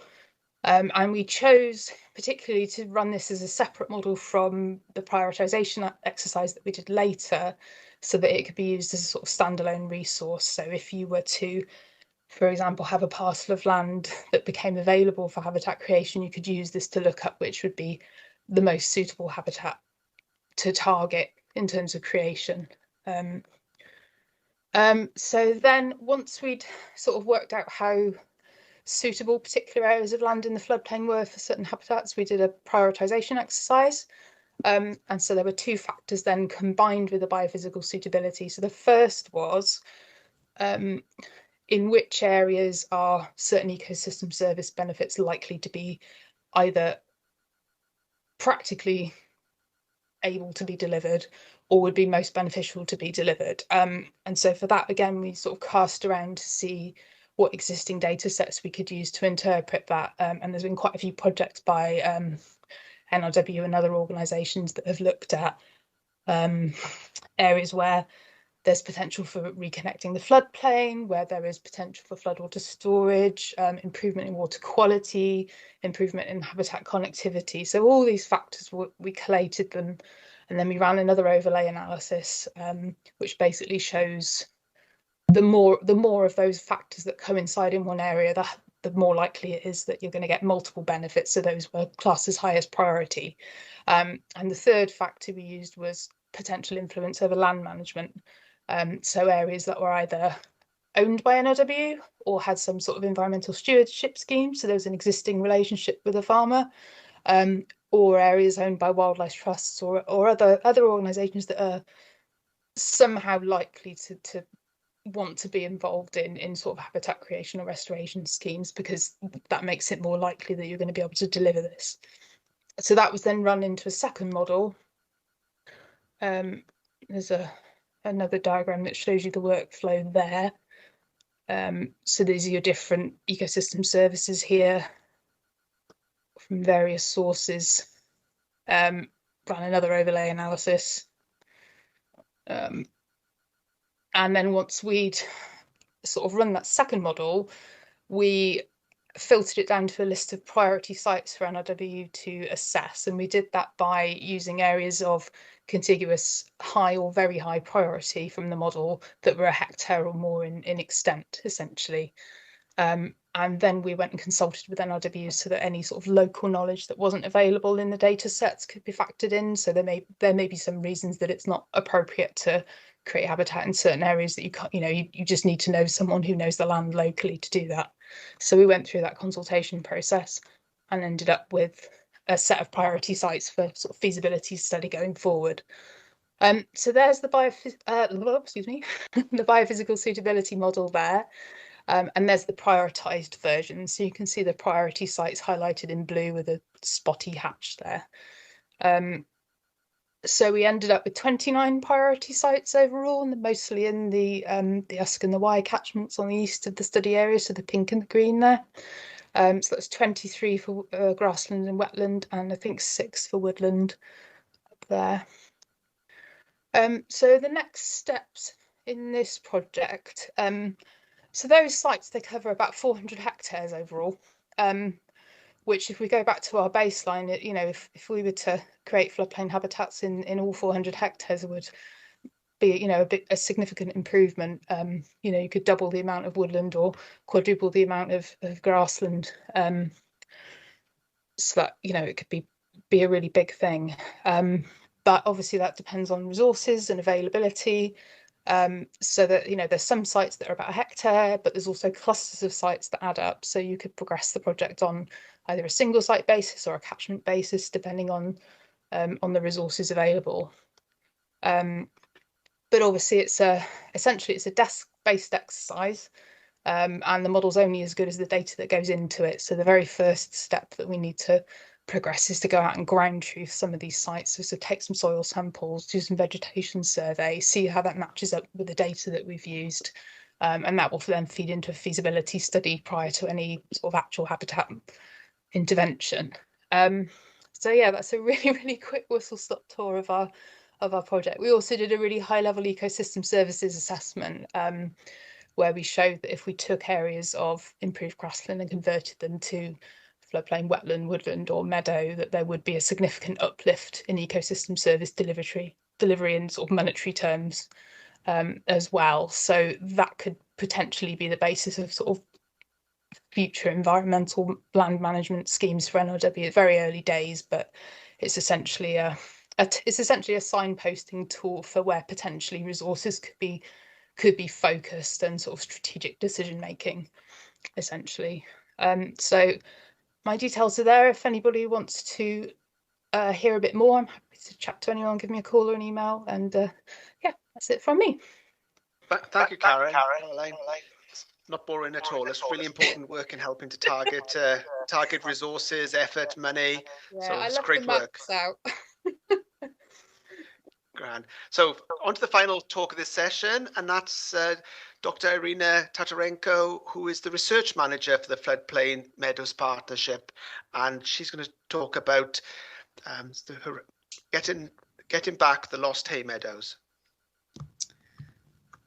Good evening, everybody. We are running a little bit late, and I still can't understand why my image is so dark on the screen, despite of my very well lit up room. But anyway, I hope you can see me and that beautiful autumnal foliage behind. But tonight I wanted to tell you about our work we did on the Floodplain Meadow Restoration Project in England and Wales as a part of our partnership activity funded by John Ellerman project, which the data were collected by myself and Emma Rotherer over 3 years period. And this talk was designed like a summary for what we heard about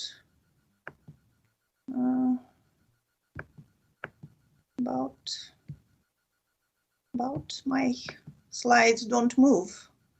Irina, do you want to take control? Sorry.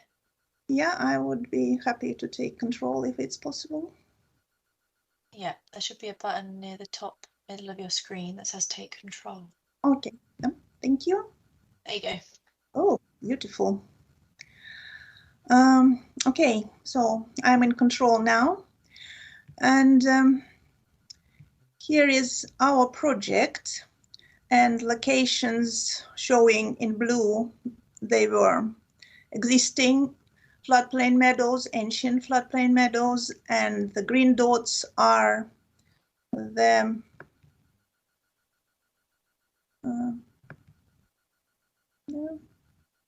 laser pointer, okay?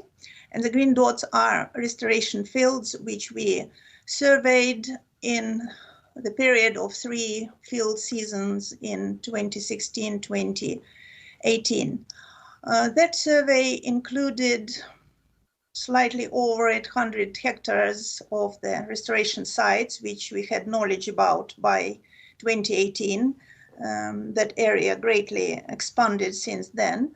So the talk is a little bit, say, out of dated, and probably should be presented a couple years ago, but we were all under COVID and couldn't have the conference. So this amount of restoration sites would add quite substantial extent to existing floodplain meadows, species-rich floodplain meadows, if they all would be successful. So the restoration sites were about 1/3 of existing meadows. What we came across, probably we didn't think about it from the beginning of our survey, that was a diversity of floodplain meadow restoration projects in the UK, well, to be more precise, in England and Wales, as we didn't go as far as Scotland. And that diversity applied to various areas starts from the ownership. Here is the range of various owners we met on those restoration sites. And the sizes of restoration fields were quite different.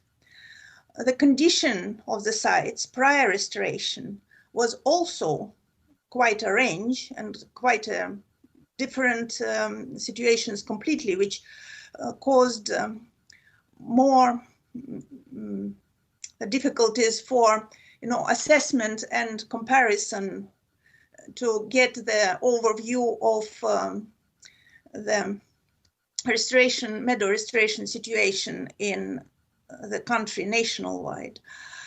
And of course, restoration techniques, there is also a range. It was quite extensive discussion in the charts about it and in the presentations today.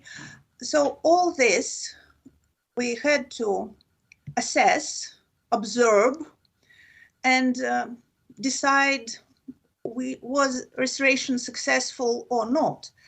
And in order to do that, we had to come up with some restoration success criteria. The most formal and generally used criteria is the indicator species, if they're present on a site or not. And if there is some indicator species there, then in many eyes, many organizations would report it as a successful restoration project. However, we took an approach that we want to restore the meadow. We want to restore a habitat, not just few species which turn up somewhere and we can say, oh, yes, we have successful restoration. So the three different criteria mentioned here were used, and it's all in great details explained and in our published paper, which we published at the beginning of this year in Journal of Vegetation Science. And if anybody is interested, there is a link to it on the Floodplain Meadow website. So the species richness, how many species per square meter, because the meadow plant communities we are aiming for, they are well-known species-rich plant communities, and this criterion is one of the central.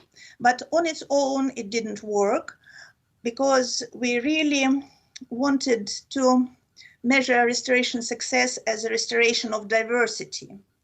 As we heard today in previous talks, that diversity is a link to restoration of carbon storage, and we are really interested in this diversity. So we took approach that diversity is equal a mixture of species and mixture of functional groups. So species richness is showing mixture of taxonomic groups and functional types. Here, the ratio between it's a Grimes approach, competitors, stress-tolerant species and ruderal species is it shows the diversity of functional groups on the site. And the similarity to national vegetation classification was the third criterion. So using this, we applied them to all sites we visited. And sorry for the blurry image. The success categories are along here, and we divided all our sites, fields surveyed into 5 categories. And here this graph shows how different pre-restoration conditions of the sites were distributed across those success categories. So this blue color, for example, is pastures. So a lot of sites were restored from pastures initially, but the distribution for all colors is more or less this bell-shaped one with a very medium, not very confident degree of success in the middle. So roughly categories 4 and 5, this end is 25% of all sites, which we can be quite confident that restoration went very well there, and we will have those sites close to the ancient meadows in some future. Categories 2 and 3 are something uncertain. So they are more or less, category 2 still can reverse to downhill and just lost its progressive signs. And category 1, 15% of sites, we would call it start again. What we found that neither of, as Catriona already referred to our work quite extensively, that neither restoration methods or site condition prior the restoration or involvements in agro-environment scheme as such, or size of the fields, neither of them were statistically significant in terms of restoration success achieved. But what we found was significant was a quality of management, as that was really a key to success. And this graph shows 3 largest groups of the ownerships, private companies, private landowners, and public organizations, how they were scored for the success from 1 to 3. So it's that scale we used for measuring the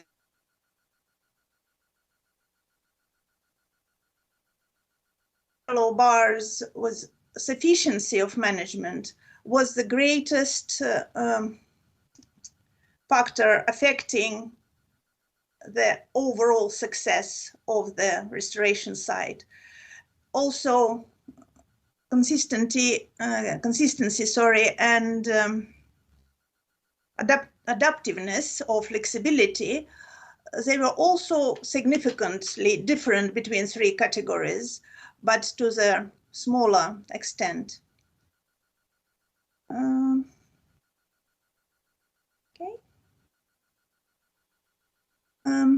So that's some spare thoughts of the story very briefly.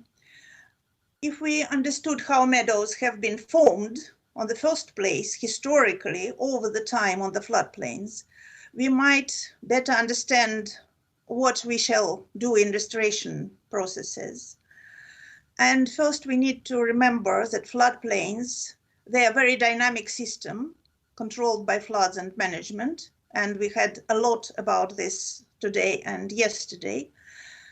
Historically, most of floodplain meadows developed on the place of woodland removed by humans very long time ago, but it's still some woodland forms can be found on the meadows. They are one part of the story.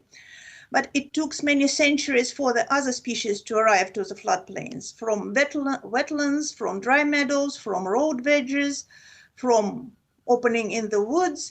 And that's what is difficult with restoration, mixing up individual species into the species-rich meadow community. It has been a long, very long natural process, and it's with restoration sites, it's one of the greatest challenges to achieve, but also with management of the existing ancient meadows, semi-natural meadows. It's still a challenge because this mixing should be carried on consistently. So the messages to take home with you, that floodplain meadow restoration takes time, a lot of time and a lot of patience. Seed limitation is a well-recognized barrier to the recovery of temperate grasslands. So generous and multiple applications of the propagules is a way to success. And mixing species into the functionally and taxonomically diverse communities is should be thought about in the management. And when I was watching and doing my field work, I was watching a lot of the modern way of hay cut and collected and rolled in, and how much chances the species which do exist on the meadow, how much chances they have to disperse across the site, to mix up and germinate in some new spots and new areas. So what we can do, in my view, this very, packed, hay packed on the site and taken off without any shaking the hay across the site, is restricting that process of mixing species into the community to a great extent. So what can we do about it? It would be good to think about and get some ideas.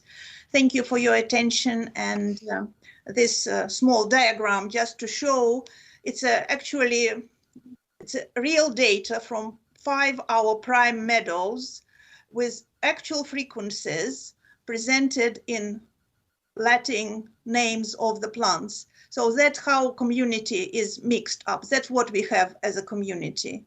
And that's how different groups are presented, more or less. So that is our aim, to restore and enjoy and take it to future generations. Thank you very much.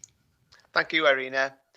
So we have a little bit of time for questions. We've got a poll quickly, so if we can put that up, and then we'll take some questions.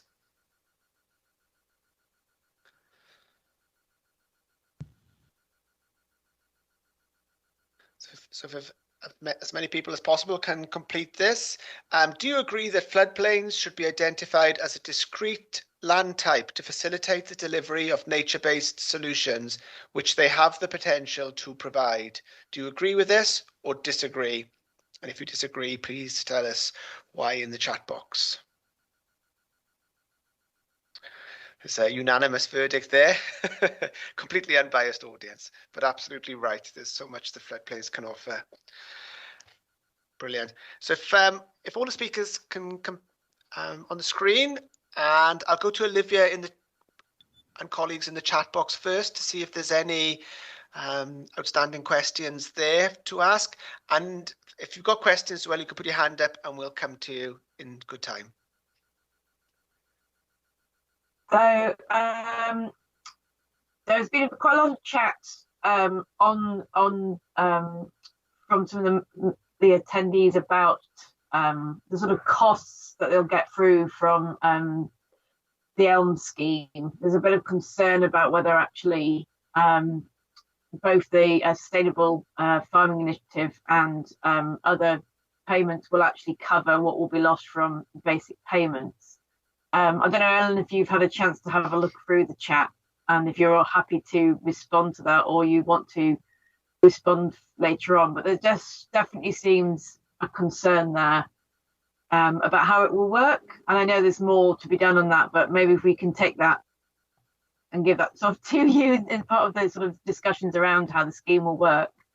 Certainly there is something here around how it will play out in practice, whether schemes can be in the same field for different actions, whether they'll have to be in separate field parcels.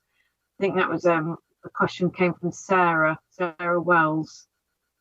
Yeah, thanks everyone. I put a brief response in the chat, and so there's definitely some points for me to take away there. That is part of what we're looking at in terms of stacking of schemes. I've put in the chat our payment principles and a link to the government document there. So what we absolutely want to make sure that people are continue to fund and continue to be supported to deliver environmental outcomes. BPS, was not the most effective way of doing that. I appreciate that in some circumstances that has enabled people to do really fantastic environmental projects, so it's not the case across the board. We've been talking to a lot of the environmental NGOs who run high nature value sites, so we've got an ongoing project at looking at how we can make sure those are still supported.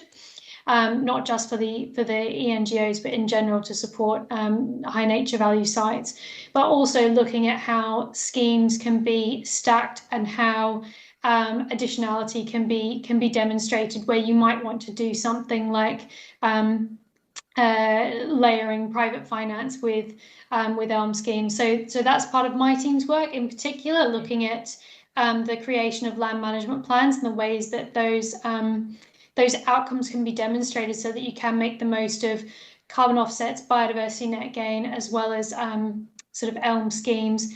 It's very much all part of our piloting process, but it's really important to hear that feedback. So thank you for your comments there. And I've already drafted the email to the CS and SFI teams, just playing back your concerns. Thank you, Ellen. Anything else standing out there, Olivia? Or we can... A couple of other comments. I mean, obviously, just to add in, those concerns about sort of carbon payments. Some people feel that it's still a bit of a wild card at the moment, and there is obviously this discussions around blended finance and how they will work, which again, I'm sure, Ellen, you've sort of been aware of, but it's also just feedback that that concern. Coming away from that, a question to Caroline, which asked, did you look at the evidence for the historic presence of floodplain meadows as a guide to potential restoration? Yes, we used some data sets from a previous project called Working with Natural Processes. There was a data set that highlighted areas for potential floodplain reconnection, and that factored in historical flood outlines. So while we didn't pull it in directly, it was factored into one of the data sets that we fed into our model. But it's really interesting, actually. You could, if you wanted to look at that in more detail, there are some quite detailed data sets on sort of historic flood outlines and things. So if you were looking at a smaller scale project, perhaps you could pull in archaeological data as well. It was a relatively compact project, and when we were sort of filtering down to what data sets we wanted to use, there was a lot that we sort of couldn't pull in the time and the budget that we had. But actually there's real sort of potential, and a lot of these are free to use as well, and if you can access and teach yourself to use QGIS, which is a free platform, you can sort of interrogate these and manipulate them yourselves. If you've got a particular site and you want to look at the historic flood outline, certainly in Wales on NRW's website there's a whole series of data that's free to access and sort of manipulate and look at. So if you've got a particular site that you were interested in, you could certainly do that. But yes, we did factor it in through the use of a sort of previous model, essentially. Thank you, Caroline. I'm just looking to see if there's any hands. I can't see any at the moment. I'm not missing anything, am I? If not, I've got a quick question for Irina that also links to Ellen, perhaps. Irina, your work suggested that meadows in countryside stewardship, agri-environment schemes was not really a big indicator of success. I was just wondering if you could, was there any reasons that you felt for that, and maybe what needs to change in those schemes to make them more successful into the future? Or maybe that's when we can carry on into the panel discussion after this. But if there's any immediate thoughts, I'd be interested in that. Yeah, thank you, Gaten. It was an effect. I think majority of people wouldn't do restoration if they don't get agri-environment scheme. So it was like a kicking point, starting point. It did work. But in terms of when we compared sites which were in the scheme and which weren't, there was no difference in terms of success. We can't say that being in the scheme promoted people to invest more efforts into restoration than some other people who were not in the scheme, but they were really enthusiastic. They were really caring. When I mentioned the quality of management and sustainable management and sufficient management, that's where managers, they made the first effort for restoration. They identified that it wasn't quite successful. They need to add more, they need to act, and they were consistently applying more propagules. They were developing various approaches how to enhance their restoration sites. But I think what's happened with some people who were enrolled in that agri-environment schemes, they were given some idea how to restore the field. They followed the protocol. They applied those seed mixtures or whatever was recommended and sort of forgot about it. So it ticked the box that it's done. And then there are 3-4 indicator species turned up, just one plant each. And that's enough for marking the scheme as successful. And they can say, yes, we have restored our meadow. I think there's probably a bit, when we have this very formal approach to restoration. So this is a protocol, we follow it to the point, to the very, very last dot, and then we have a result. It doesn't work on this very dynamic system because you have to watch it closely, you have to understand what is the limiting factor in your particular area or particular year, particular season, and then address it. So there's a real need for site-specific advice and support to make these schemes really deliver their full potential. Is that something that can be built into the tiers of the new scheme, Ellen? Or how do you foresee that? It's a really interesting one. I think it's a good space for landscape recovery where that's appropriate, where we're looking at really sort of project-based activities. I think in general, it's I think someone's mentioned payment by results, which is something that we're looking at. Payment by results is obviously controversial because sometimes you do all the right things and the results don't happen. So we have to be a bit careful about that one, but it's something that we are trialing through tests and trials. I think it's definitely something worth looking at, but you have to balance that with administrative cost and obviously thinking about Treasury and its needs to be able to account for the money that's being spent. So it's a balancing act.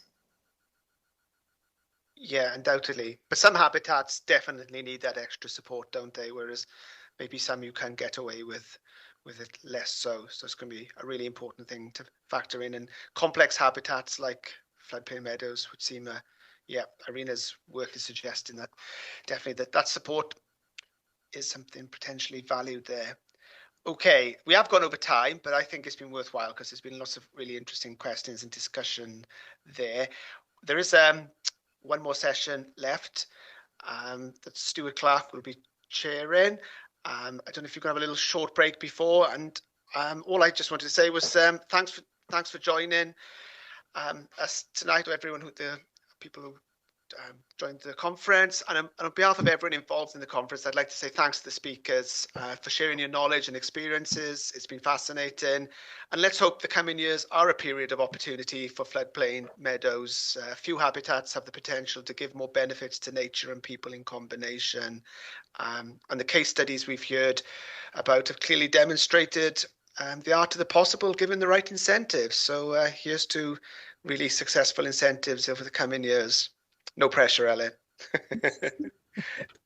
Here we are. Thanks, everyone. Thanks for your comments. Thanks, everyone. Take care. Thank you. Thank you, Gethin. Thank you, speakers. And yes, we are a bit over time. So I'm going to suggest a couple of minutes comfort break. And we'll start at, we'll start back at 7, so you can have 6 minutes. And then we'll run a slightly shorter panel session. So we'll run from 7 to 7:30 and run over time by 15 minutes. I really hope that's okay with everybody. And thanks very much. We'll see you in 5 minutes. Okay, it's 7 o'clock. I can't actually see how many people are back with us, but let's suppose I can, 55. So let's kick off the final session of day 2 of our conference. And this is back to our Floodplain Meadows question time, where we have 4 panel members. And I'm just going to introduce Stuart Clark, who is the chair for this session. Stuart is the National Specialist for Freshwater and Catchments at the National Trust. He did a similar role at Natural England and has worked on Natural England's Ecosystem Service pilots. He's worked on the Natural Capital Committee Secretariat as a scientific advisor. He's a member of our steering group, and he's currently a trustee of the British Ecological Society and the Ecological Continuity Trust. So thank you very much, Stuart, for taking this on. I'll leave you to it. Thanks, Emma. and I'm hoping that we've got all of our panel members for this question time session. This is a kind of follow-up to yesterday's great session. We've got 3 questions lined up, but we'll see how we get on with time. But if there are other questions that people want to ask, let's put them in the chat and we'll see how we get on. I'm going to ask each of the panel just to introduce themselves very briefly and just say who they are. I know some of them have spoken today, but others haven't. So, and if people have joined us for the first time today, they may not be familiar. So it'd be helpful just to say who you are and what you do, and therefore what you might be able to offer in terms of questions that are asked. So I'll start with you, David. I can see you on my screen. Hi, Stuart. Yep, my name's David Going. I'm an academic at the Open University. I'm currently director of the Floodplain Meadows Partnership. I'm a botanist by background, and my research is into the eco-hydrology of floodplains, particularly meadows. Thank you, David. That's brilliant. Matt, if you'd like to come off mute and just say something about yourself. Yeah, so I'm Matt Johnson. I work for the Wildlife Trusts in Northamptonshire.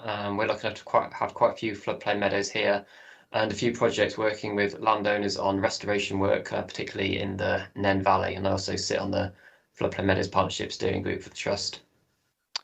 I would call that the Nene Valley, but I live the other side of the boundary, you see, Matt. Very true. But other than that, brilliant. Andy, if you could do the same, please. Hiya, I'm Andy Rumming. We have a family beef farm on the Wiltshire-Gloucestershire border. Our farm borders the Thames, and we're one of the haymakers on North Meadow. We've also got our own species-rich floodplain meadows. We've got about 90 suckler cows, 300 cows together. We've got our on-farm butchery, and we retail as much beef as we can, sort of promoting the meadows, and we're Pasture for Life accredited. Excellent, thank you, Andy. And we should have Claire with us as well, Claire Hill, who spoke this afternoon. So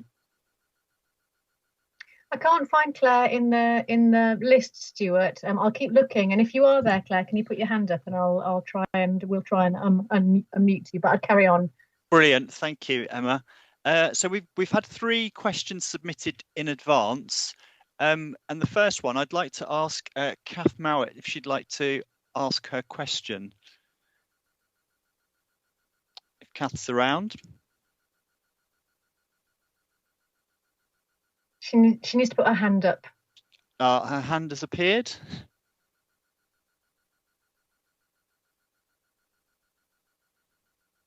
And you should be being unmuted. There we go.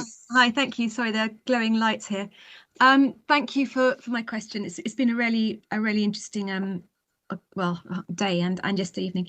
So my question is about looking at catchments as a whole. What are your views on? We've heard lots about restoration. I have to say I've got concerns about the amount of phosphates and soil that rivers carry nowadays, and what are your views on the potential damage that this high level of phosphates does on floodplains? And that we're going to have extra flooding, and with that, the extra potential for nutrient deposition, which can damage plant communities. But am I wrong? Thank you, Catherine. I'm going to go to David. This is very much your area of expertise, so I'll come to you first, I think. You're on mute, David. You just need to. Okay. Hi, Catherine. Yes, thanks for the question. Phosphorus deposition on meadows is a potential problem. I mean, it's quite well established that the diversity of grasslands negatively correlates with the availability of phosphorus. So if you have very high availability, then just a few strong competitive grasses tend to dominate the community, and a lot of the smaller plants are pushed out. So you're quite right that it is a concern, but as so many other aspects of meadow management, it's quite a fine balance, because we do actually want some phosphorus from the rivers to deposit on the meadows, because that's what sustains the hay yield from year to year. So we want some, but not too much. But what I would say is that meadows are a more robust land use than many other habitats because there is a net export of phosphorus each year in the hay crop, and therefore that can balance the input that might come the following winter, whilst other habitats may be more susceptible to the phosphorus because they have no means of getting rid of it, and it will accumulate over time. So we propose meadows as a solution to a polluted catchment as a tool to try and export that nutrient out of the floodplain and to clean up the river system generally. So meadows are an ally in that point of view, but you're right that their biodiversity can be compromised if there is simply too much phosphorus for them to handle. Thanks, David. Matt, is there anything you'd like to add to that from your perspective, from your experience? Yeah, I guess on an individual meadow kind of scale, that it's kind of a case of monitoring what's going on and then tweaking your management to fit that to do the nutrient balancing that David mentioned. We've got a meadow that the partnership have actually monitored for us since sort of the early 2000s annually, and that had a large flood event in 2009 that we didn't get any management that year, and so a lot of deposition of nutrients, etc. And that's still recovering now, even though we've introduced early hay cuts and sort of tweaked the aftermath grazing, but it is recovering.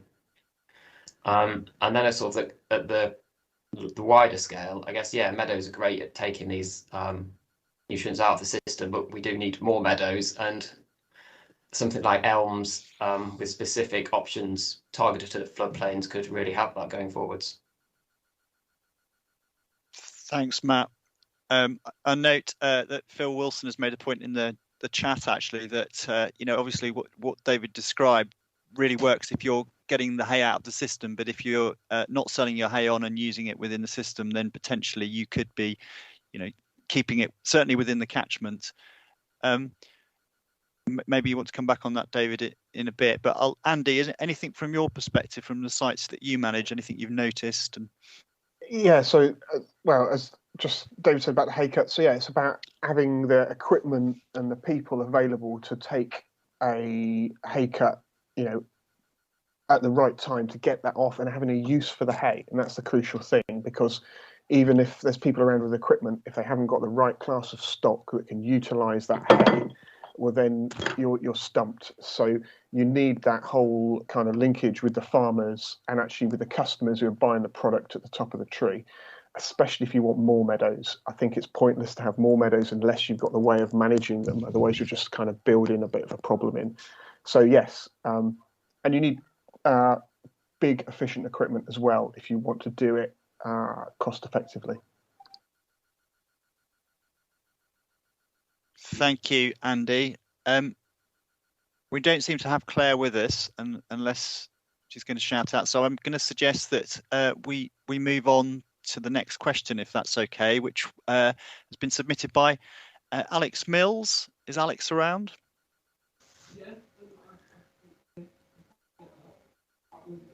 Yes, I think his hand's gone up. Just give him a moment to be unmuted.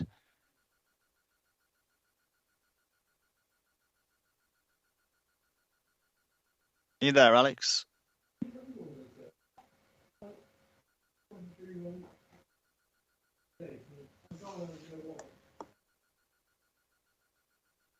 I can't see Alex's name in the list actually. Okay. Oh yeah, here he is. Yeah, there he is. Yes, there he is. Yeah, I got him. Yeah, so you should be able to talk now. Hello. There we go. Cracking, thank you. Yeah, well, first of all, thanks to everyone involved in the conference. It's been absolutely fascinating so far. And my question has already been answered in part and probably will be answered more tomorrow, but I'll throw it out anyway.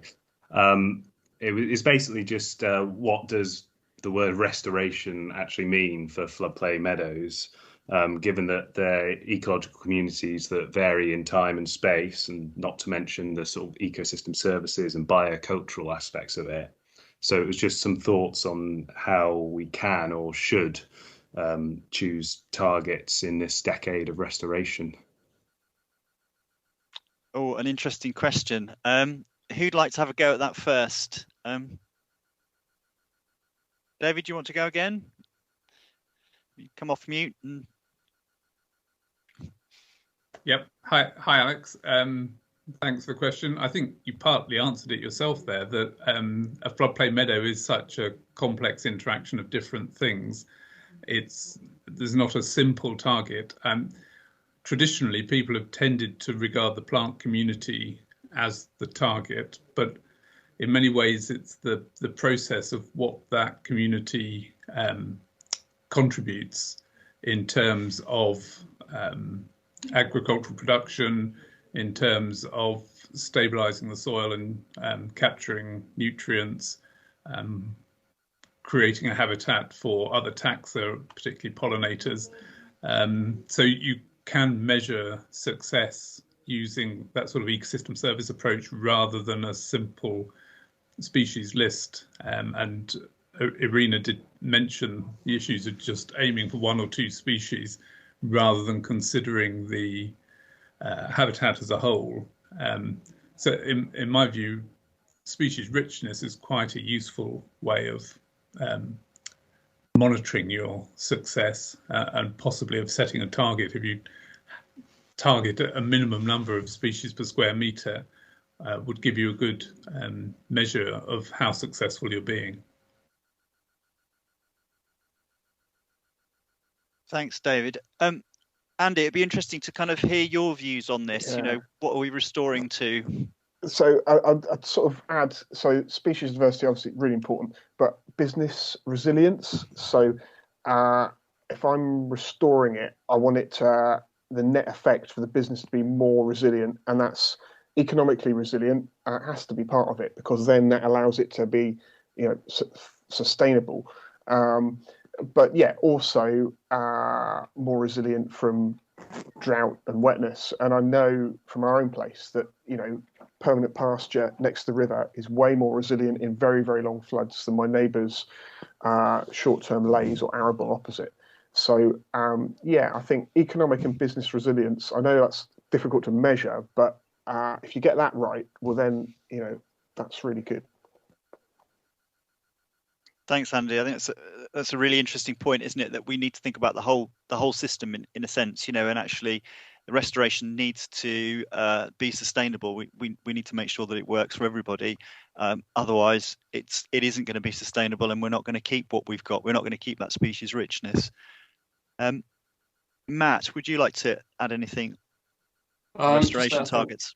Yeah, and well, I think you can end up with a whole list of different restoration targets depending on who you ask. I think sort of when we've done projects, the main things that we've really looked at is understanding what we've got in the first place, what the soils, what's the hydrology, because you can't create something that doesn't want to be created, and then probably even more crucially, creating something that you can manage going forwards, because there's no point creating something that either you can't manage or like Andy say, there's not the business there for exporting the hay, or there's not someone to take their livestock on or something like that.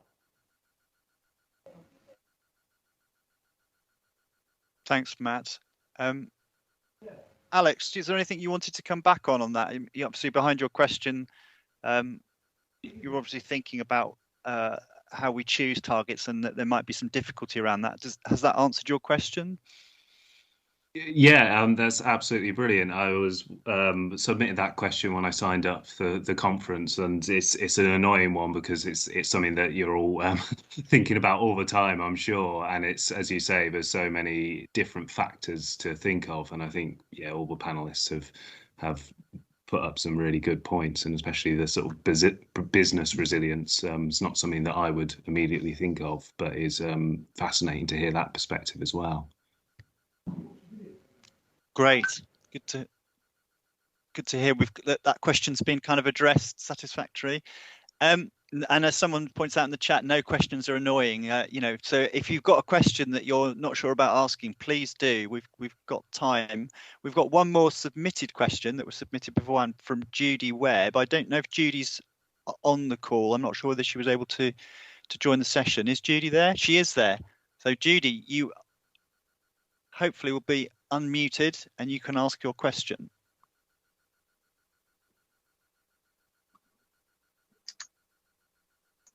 We found Judy. Yeah, I'm here. Well, I'm here. Next. I don't know whether I'll get a picture or not, but anyway, you can hear me, yes? Yes, we can. Good, good. Well, I hate to throw a spanner in all this works because this restoration is absolutely fabulous and I'm well for it. But we are in a climate crisis.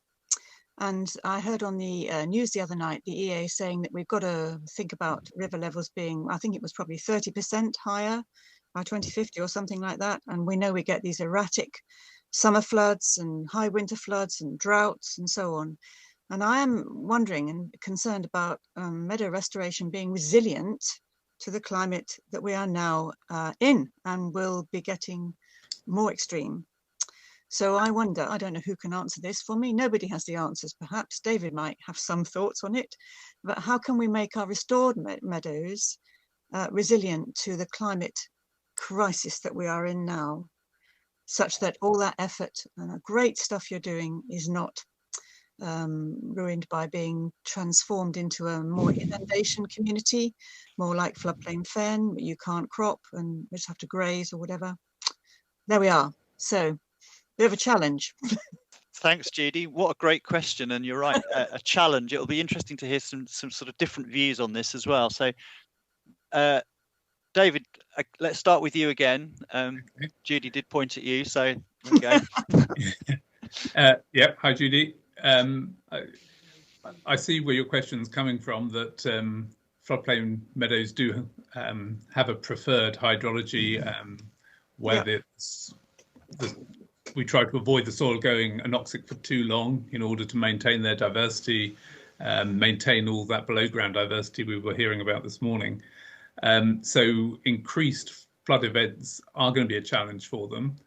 But as we've also heard, they're very dynamic systems, and I think they would cope with that. And I think the important thing is to keep the whole river and floodplain system well connected and dynamic, to allow even more frequent floods as long as they're able to escape back to the channel once the peak has passed. That's exactly what floodplain meadows are designed to cope with. So I don't think it's necessarily going to be a problem.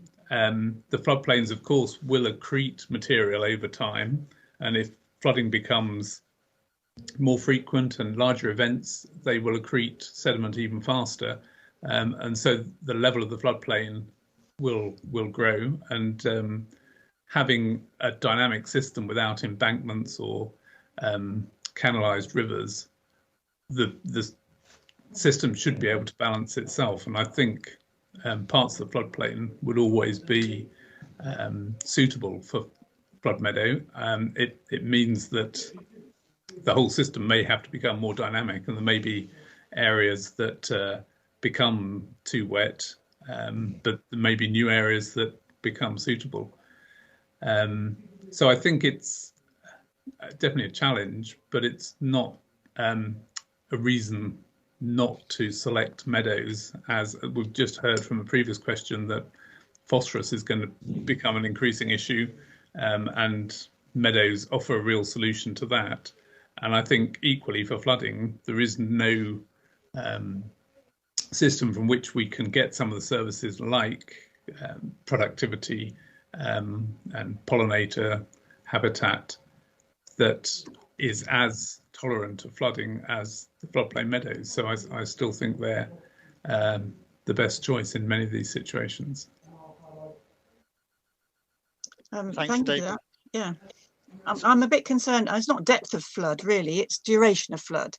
So the deeper it is, the longer it stays on. And this spring we did have extended flooding on Port Meadow, where the lake didn't go away till June or whatever, and that that killed everything underneath. And I didn't even look at the floodplain hay meadows. I knew it wouldn't be terribly good. So duration, and then droughts in the summer, David, as well. That's the other extreme, isn't it? Yes, indeed. They're forecasting that we'll get both more floods and more droughts, so more fluctuation. But again, floodplain meadows are probably the most resilient system in terms of the depth and structure of their soils. That's what's going to be important, the ability of your land to hold water between these extremes. So looking after the soil, and again, we've had a session on that this morning, avoiding compaction is going to be absolutely key. But a deep, well-structured soil is the best way of coping with these climatic extremes. Thank you. Thanks, David. Andy, do you want to say anything from a sort of farming perspective and sort of managing? How are you thinking about what might be coming in future? Yeah, so the deepest floods we've ever had and the longest floods in the winter have all been in the last sort of 5 years. And last spring, our species-rich floodplain meadow looked like a moonscape with the amount of silt dropped on it that then all cracked, and we got one blooming flotillary rather than 600. So it looked horrific. But this year, it bounced back we had a bumper year, and it was great. So they, as I said before, they're amazingly resilient, and compared with other types of vegetation and farming along our bit of river, they bounce back better than anything else. But you can't rely on them delivering the same output of hay or grazing every year, because every year is a bit different. So so you have to have, I think, more plan Bs, and also we're losing more of our fencing now because the heavy winter floods are damaging it more and it's rotting off and the banks are changing a bit. So we're going to have to think about, so just trying to hold the line of the river channel that we've held for years, I think is not a sustainable option. So yeah, we have to you have to do things differently, accept some change and come up with some new plans. Yeah. Thanks, Andy. I mean, I think what we're sort of hearing both from David and Andy is actually, this sort of ability to kind of respond, and actually maybe thinking on a slightly bigger scale as well, and recognizing that what we might traditionally see as particular, good areas for floodplain meadow might be different places in the floodplain in future. One suggestion in the chat, actually, one question is, whether we might be able to accommodate some of this by changing the micro topography. Matt, I'll give you a chance to kind of comment on that and answer the sort of wider question. Yeah, I think that's a good suggestion. I think from our point of view, managing nature reserves, we're often trying to manage very small, very isolated meadows. And that doesn't give us the opportunity to deal with such a dynamic system or have areas that aren't flooding as much as other areas. And I think, having in this part of the world, actually, a lot of our rivers have been dredged, they're canalised, they're navigation, and actually higher river levels might bring a lot more restoration opportunities into play and sort of persuade some of the arable farmers around here that floodplains aren't the place for arable, and therefore there is an opportunity to create some much larger networks of floodplain meadows that do have differences in microtopography or just sort of different varying MG4 to MG8 habitats, and that will increase the resilience and the dynamic sort of systems that we've got here. So there could be some benefits as well as some downsides. Thanks, Matt. I see we've got a hand up. I'm not sure if that's a question that somebody wants to ask. We've probably got time for one more question. So I'm not sure, Emma, if you can see who that is. And there is quite a bit in the chat as well, actually. There was a good one in the chat about some of the economics and the demise of BPS and whether elms will meet it. And just really to say that I can't see that it will. And I think that if we put all of our permanent grassland, which is all permanent grassland in this farm, into the rates that I've seen so far, we'd get probably less than half what we get for BPS. So that's, and that would, so so I think there's a huge financial cliff coming at farmers. And so we've got to look at other ways of financially supporting schemes, whether it's meadows and others. So Yeah, I would love elms to be great and be really helpful, but I'm not relying on elms at all. So yeah, I just wanted to say that. I hope it's great. Thank you.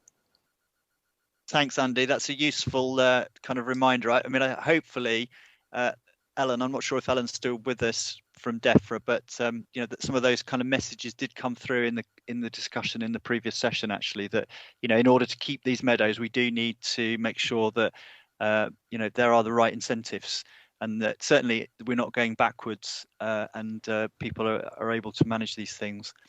I think it's Catriona's hand that's up, and I understand you can unmute yourself if you want to ask a question, if indeed it is you. So it's the other Catriona. Hi, Kevin. Hi. So just to offer a few two threads of hope for Judy Webb. So Longmead this year was the meadow that super impressed Tony Juniper. So although we had the highest winter floods since 2013, the meadow was showing at its best. And the other point is just that Longmead is a Saxon meadow, so it's been going for 1,000 years. The river has changed dramatically, so the braids of the Saxons has now turned into this lock-controlled channel, which is the Thames, and the meadow is still spectacular. So I don't have quite the same concerns as Judy about the changes in these for the ancient meadows, and presumably that will roll over into the restoration meadows too. Thank you. That's a positive take on it as well. I'm conscious of time, but there's a really interesting question in the chat, which I would like sort of, you know, just a couple of words from each of the panel on. It's a pretty hot topic, rewilding, sort of letting things go, and depending on how you view that and where on the spectrum you see that might be happening. But the question is, can diverse floodplain meadows be created or thrive within a rewilded system? So I'm just going to give everybody a chance to say yes or no, and perhaps give a reason for it quickly before we draw to a close, because we said we'd finish at 7:30. So I'll start with Matt, actually, this time. Wildlife Trusts have been pushing rewilding. What's your view? Yeah, I think they can fit in. It depends what your definition of rewilding is, and everyone seems to have a very different one. I think in our part of the world, in sort of Northamptonshire, we're not particularly going to have many wolves and lynxes and the like, but we do have the opportunity to manage our land a lot wilder. And I think that again comes back to just having enough of it linked up that you can be having more of a low input management and creating different, more dynamic habitats that do balance each other out over time. Thank you. David, you look poised. I'd say yes, it's an essential part of rewilding, because it's the first step of having to try and transport some of the nutrient out of the floodplain before other habitats can develop well. But as Matt said, it depends on definitions. That if you take the most extreme form of rewilding and want no human impact on the system, then meadows won't continue, because meadow is an old English word meaning to mow. So if they don't need to be mown every year, but if they're never mown at all, then it's going to succeed to a different type of plant community. So I'd say definitely yes in the early stages, and depending how you define rewilding, they may persist. Thank you, David. And Andy, I'll give you the last word. I know some farmers have embraced rewilding, and others are very anti, so be interesting to hear your views. So I guess I'm more interested in regenerative farming, and so weaving in bits of rewilding into a landscape where you're still producing food and things. But I'm interested whether, so we've seen some beavers on our section of the Thames, and I'm very interested to know what effect those might have on our floodplain meadows. Yeah, so it's an interesting one. I think there could be vast opportunities for rewilding, yeah, I would hate to see us lose places like North Meadow to just willow scrub, which is what it would turn to. So I think it's the right thing in the right place. Brilliant, thank you. I sort of feel we could have a whole question time on this topic and probably keep talking all evening, but I'm conscious that we have reached 7:30 and we said we would finish now. We were already over schedule. So thank you everybody who submitted questions. I notice in the chat, we've sort of had a flurry, which is often the way with these things, that people get warmed up and enthused towards the end, and we don't have time to deal with them. So sorry if you've put things in the chat and we haven't had a chance to deal with them. Maybe there's an opportunity tomorrow in the final sessions to get that question in or a variation on that. I just wanted to thank our panel, who were brilliant as they were last night. Lots of food for thought there, and some really good questions. So thank you, everybody. Emma, I'm not sure if you want to come back in or if we're happy just to say good evening to everybody and see you in the morning. I think we start at 9:30. Is there anything else you want to announce? I don't want to announce anything else, no. I love the chat. I wish we hadn't run over time so we could have more of it, but I really don't think we can keep people for any longer. So yeah, thanks all for your comments. And there's lots going on in the chat now suddenly. We start again tomorrow at 9:30 with a session on history, followed by a session on strategic policies, followed by a short session in the afternoon on our art and craft competition. So really lovely day tomorrow. We might, if we're lucky, convince Amy to put the soundscape in the morning as well, but we'll see. Thank you all very much. Thank you.